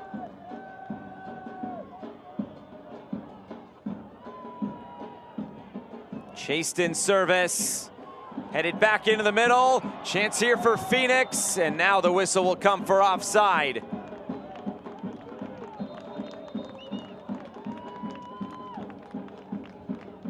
And New Mexico will make that substitution. It will be Jerome Kiesewetter to replace Harry Swartz. So the assister on the lone goal for New Mexico has seen his race run now. 70 minutes gone. And that is the final sub allotted in the 3 windows for New Mexico in regulation. We get as many as 6 if we go to extra time. Quality shift put in by Harry Swartz. Of course, the beautiful ball that was on the game-tying goal to Nico Brett before the departure. You'll see a little switch here too with Kiesewetter going up top. I would have to imagine that this is going to be Preston, in theory, to the outside.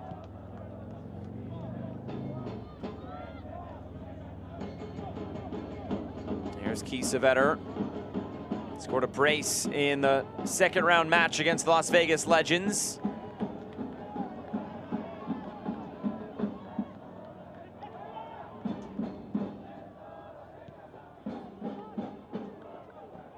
It's been an interesting journey for Jerome Kiesewetter since coming stateside. 2019 with El Paso, 2020 with the Fort Lauderdale setup in Inter Miami, and then 2021 with FC Tulsa and Sacramento. A winding road through the USL. And now finds himself here in New Mexico. Chasing on the overlap. Here comes Calistri. Ball played through. Ryan Flood. Oh, it's saved. Ford Parker again.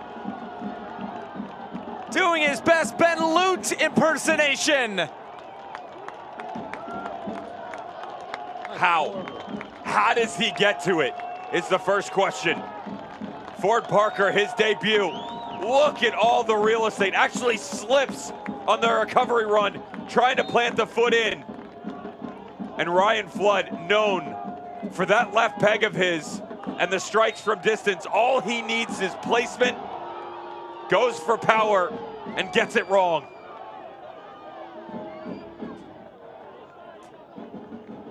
We might circle that moment at the end of this if Phoenix aren't able to advance. What a moment and what a chance that was. We're gonna bring you back.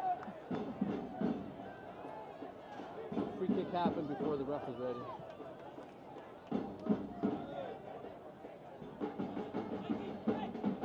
How do you miss that? I mean, look, I give a ton of credit to Ford Parker, right? He's coming back across the goal, tries to square himself up so that he can at least try and make a save after the brilliant build-up from Phoenix Rising, and Ryan Flood all alone on the back post. But Josh, you take the touch, use your instep, place it anywhere you want. Instead, comes with his laces head on. It's right at the goalkeeper. Now, power can help you, but it's so close. It's that much more difficult. If you go hard, just pick out a corner and have a go. He's yet to score a goal in a Phoenix Rising uniform. He may not have a better chance than that.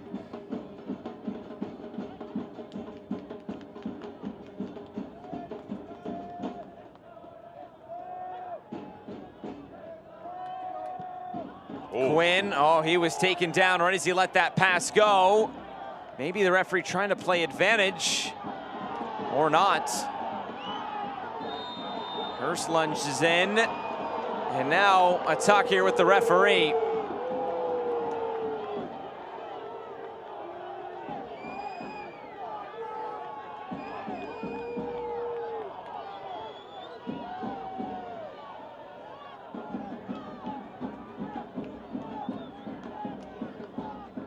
Nothing there from the referee. I'm shocked that there's no card given to Justin Portillo here. This is a dangerous tackle that's put on the captain from Phoenix Rising. One that could easily connect and see someone get hurt.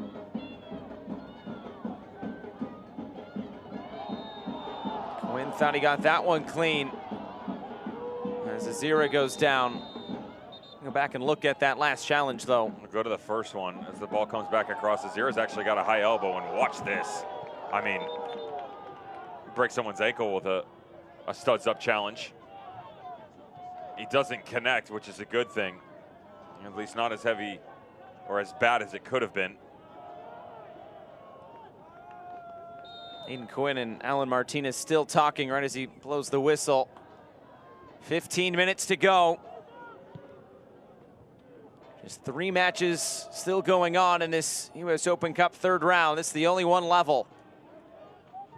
Cross coming in, a whiff at the near post. Flood there to recover.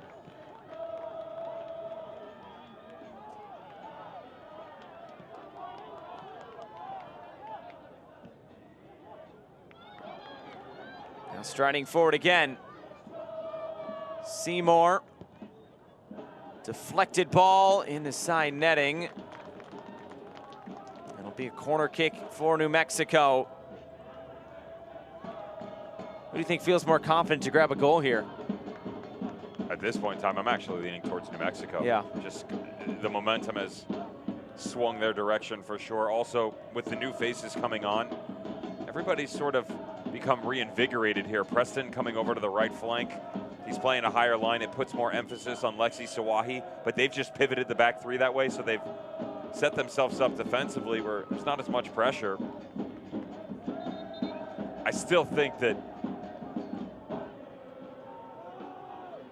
you know what, it's not even a thought.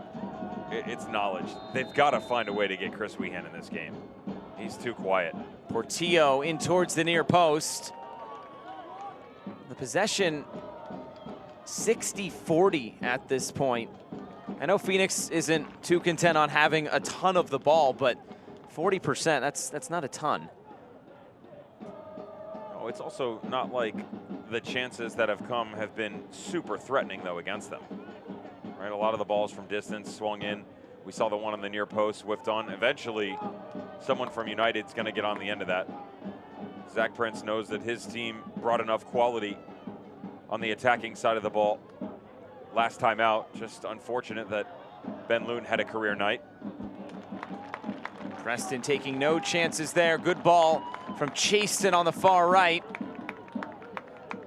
And now another corner kick for Phoenix. They've been dangerous on these set plays tonight.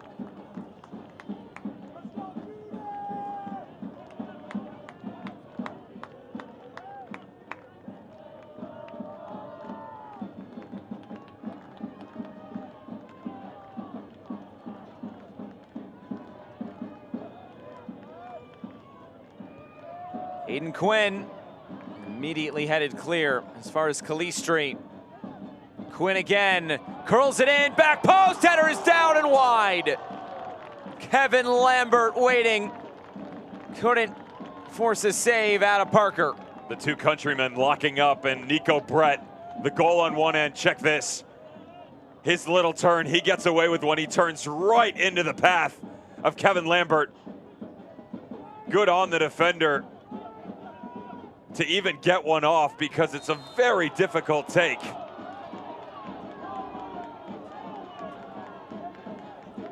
Madrid tangled up this time with Kiesewetter. Is the referee going to go to his pocket here?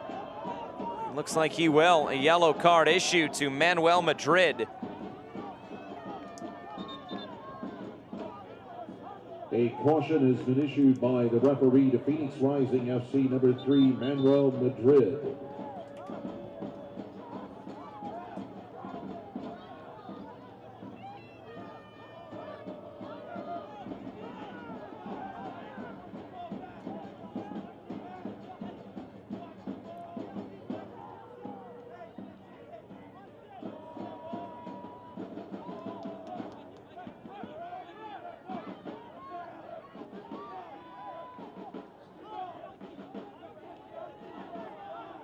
Here's Portillo. I'll put this back in play for New Mexico.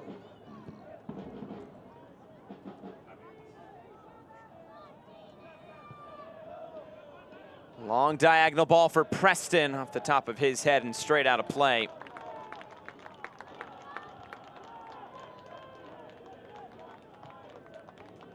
I got something for you, Josh. Please. Since you were kind enough to make us aware of what was going on around the Open Cup and the craziness that is. Let's get to it in a moment. Santi Moar, Calistri, Quinn, and Chaston. Lofted cross, switch of play for Moar, heads it back in the middle. There's the header bouncing in. Greg Hurst. His second goal in as many games against New Mexico. And he puts Phoenix back out in front.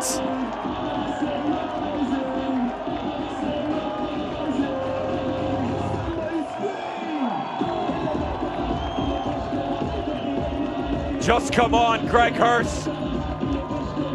The talking point about him was about his soft feet, but watch the movement from Hurst. There's an initial check to the front post. He peels back off of it, creates space of his own. Santi Moar sees it. He slid right into this gray area between Austin Yearwood and Will Seymour. The Scotsman's off the ball work rate and ethic unmatched within this team. Finally starting to pay its dividends in the final third. Did he call bank on that one too? Didn't need to. The run was so good by him. The vision by Santi Moar can't be understated either, Josh, because his ability to pick his head up, be unselfish, because he could have knocked it back. We've seen him take things like that down and try and go it alone. Instead, he saw how good the run was from Greg Hurst. It's that initial check. You get Will Seymour to commit to the run, and then Austin Yearwood feels like, okay, that momentum's going to go there. I can cover on the back post. Instead, Hirsch just takes a couple steps back, then steps right into the strike.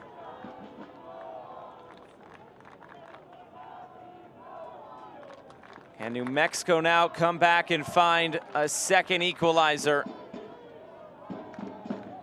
This ball lofted in, Preston. It's thumped clear in this third round. Pretty good for Owls, current and former. And here goes Phoenix again. A sliding challenge will put this out of play, as Luis Manuel Cejas will be coming on.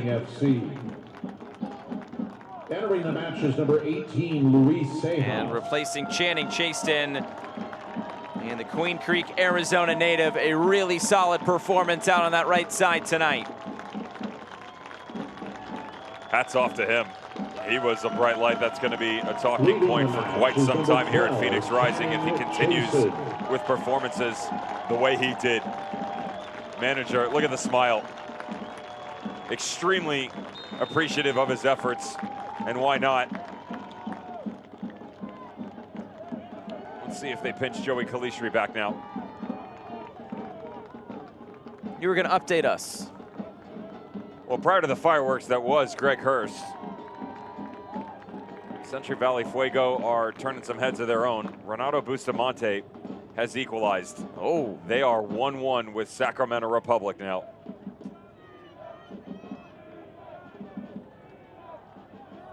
It's headed clear. This is turning into the round of USL League One. They have had a lot of success in this US Open Cup third round. Tormenta taking down Birmingham yesterday.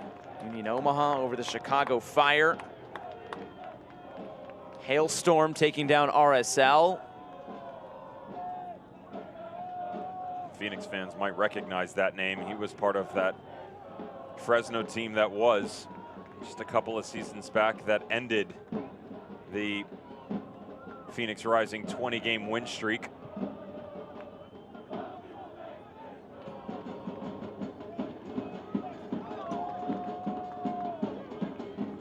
Certainly not as impressive as it was last time out for New Mexico United, but still plenty of time. They just haven't been as threatening in the final third, have they?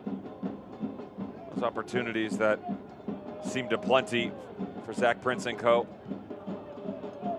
More so just hit with a hope and a prayer from distance, trying to get someone to run on the end of it. Preston deflects off of Flood. Corner kick, New Mexico.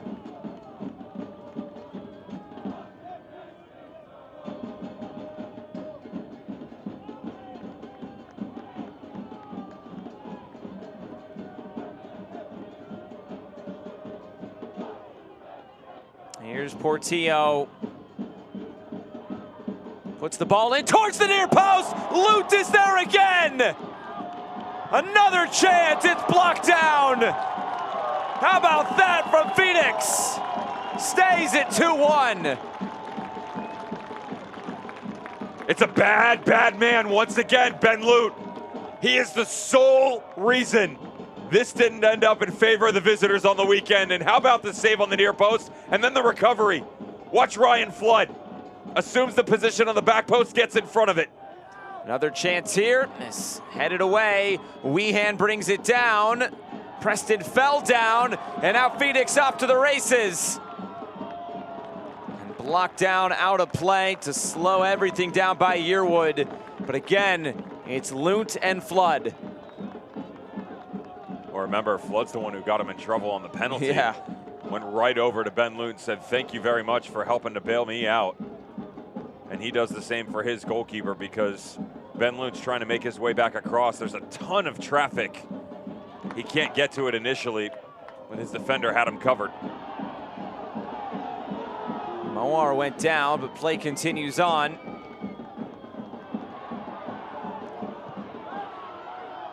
Ball played over the top. Lute able to collect.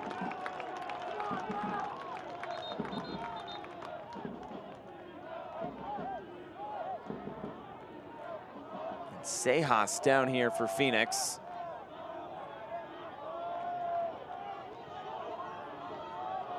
Let's go back to the chance, Josh. Good ball by Portillo. The redirect. There's the header by Chris Weehan. As this comes back up, Nico Brett. And they're both right there, aren't they? Looks to be Lambert and Ryan Flood. Who cares who gets the touch? As long as it doesn't tickle the nylon, that's all they're happy about. My money's on Ryan Flood there.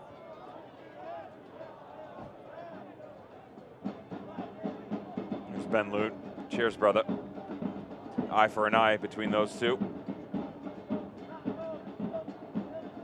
Sejas still on the floor.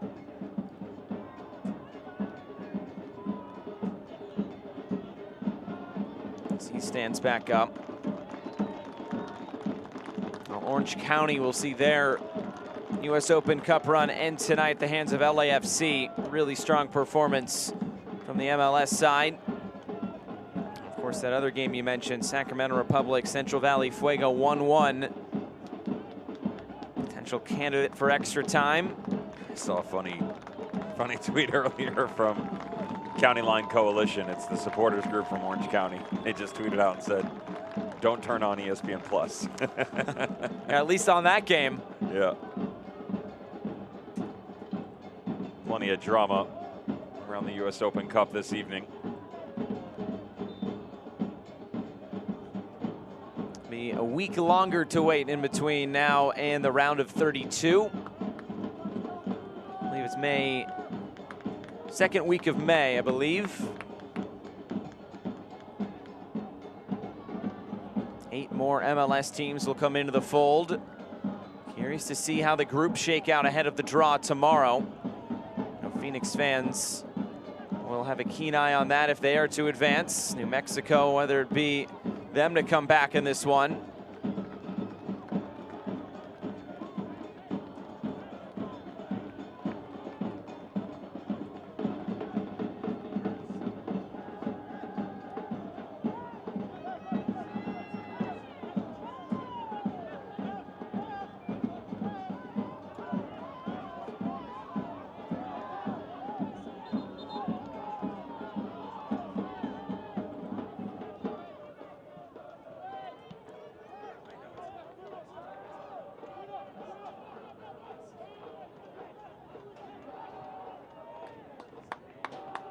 Here's Calistri. Long down the right for Moar.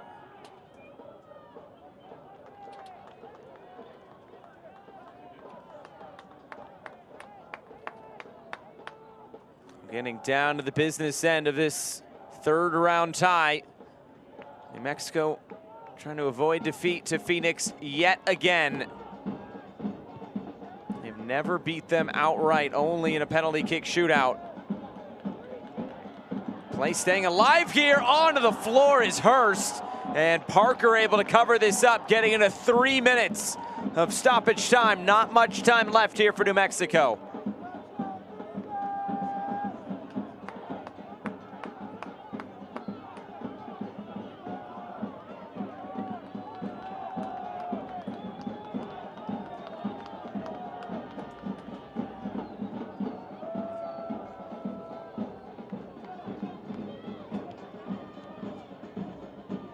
Preston trying to turn the corner, and Flood shuts that down.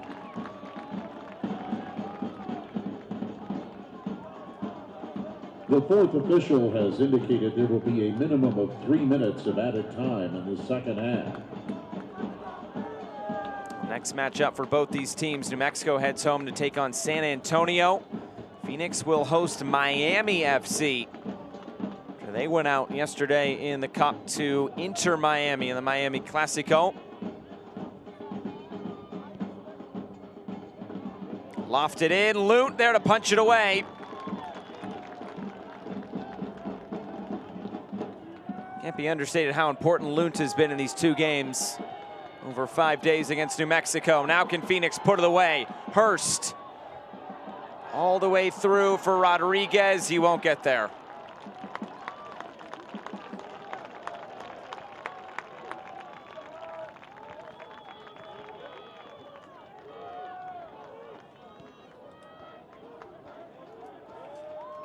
Commanding header by Lambert. Space in the middle for Sejas. Lobbed over the top, looking for Hurst, who brings this one down.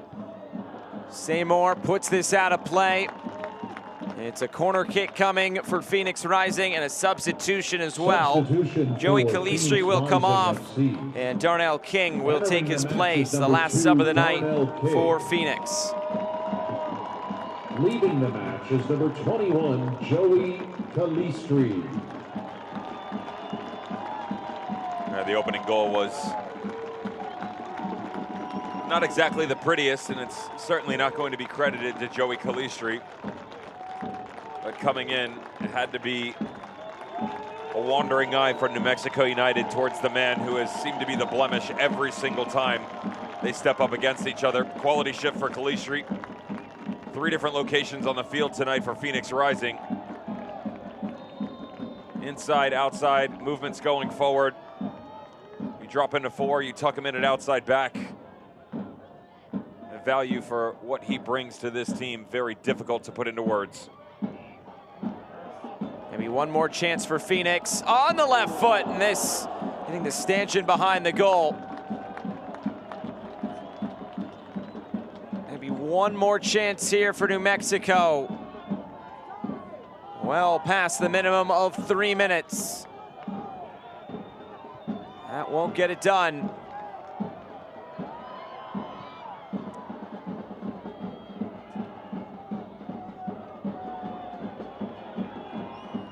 There's Darnell King. Just waiting on the whistle from the referee now.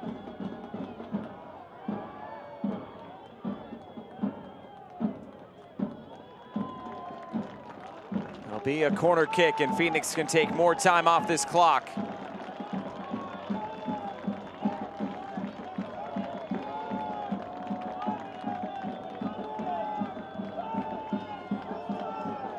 Rick Schantz wants that final whistle. He knows it's coming soon. Well, thumped out of play. Almost 90 seconds past the minimum of 3. And there is the final whistle. Phoenix Rising moving on to the U.S. Open Cup round of 32. 2 wins over 5 days against New Mexico United. This one by 2-1. Greg Hurstkull is the winner for Phoenix tonight. He gets it in the 81st minute coming off the bench. And let's go back and recap these 90 minutes, our full-time highlights. No extra time needed tonight, but Phoenix able to get the win in this one, and this is how it started. 6 minutes in, Lexi Suahi steps off the back line. The benefactor of the bounce to Aiden Quinn, who picks out Joey Calistri. Now he's got Arturo Rodriguez as a runner on the back post, but watch the deflection. Catches the goalkeeper, Ford Parker, who is cheating a little bit to the backside. Can't blame him, 1-0. A response? Absolutely. Harry Swartz, and one of the better balls you'll see displayed in the form of an assist this round, up to Nico Brett, into the back of the net. It's 1-1 after 65. Ryan Flood, no. Tons of space for Ryan Flood on the back post. Could have built a sandcastle, your entire beach to yourself, an absolute buffet. Instead, takes a seat, having dinner alone tonight. Where's the game winner gonna come from? The substitutes. Jason to Moar to Hurst. This run is just so good. Check to near, rip off the back, grab the game winner, and then on the backside, the tail end of all of it, Ben Lunt first, Ryan Flood second, the exact opposite of what we saw in Succession. And their league match on the weekend sees Phoenix Rising go 2-1 through to the next round. And they will be in the hat for the draw tomorrow. Look at the stats. A lot of possession for New Mexico, but as you said, they didn't do a ton with it. No, there was a menacing nature on the weekend, Josh, that just, they looked intimidating when they went forward, right? There were times throughout that game, you and I looked at each other and you just felt that the momentum and the goals were going to come. There was no point in the match tonight that I was truly worried of what New Mexico United was bringing to Phoenix Rising. Now, this wasn't Phoenix's greatest performance, but it was enough to get them through the next round. Survive and advance. They did it. That's the name of the game in the U.S. Open Cup. That'll do it for our coverage from Wild Horse Pass. For our entire crew and broadcast partner, Devin Kerr, I'm Josh Eastern saying so long from Phoenix. Phoenix Rising 2, New Mexico United 1. The round of 32 draw tomorrow at noon Eastern. Good night from the Valley.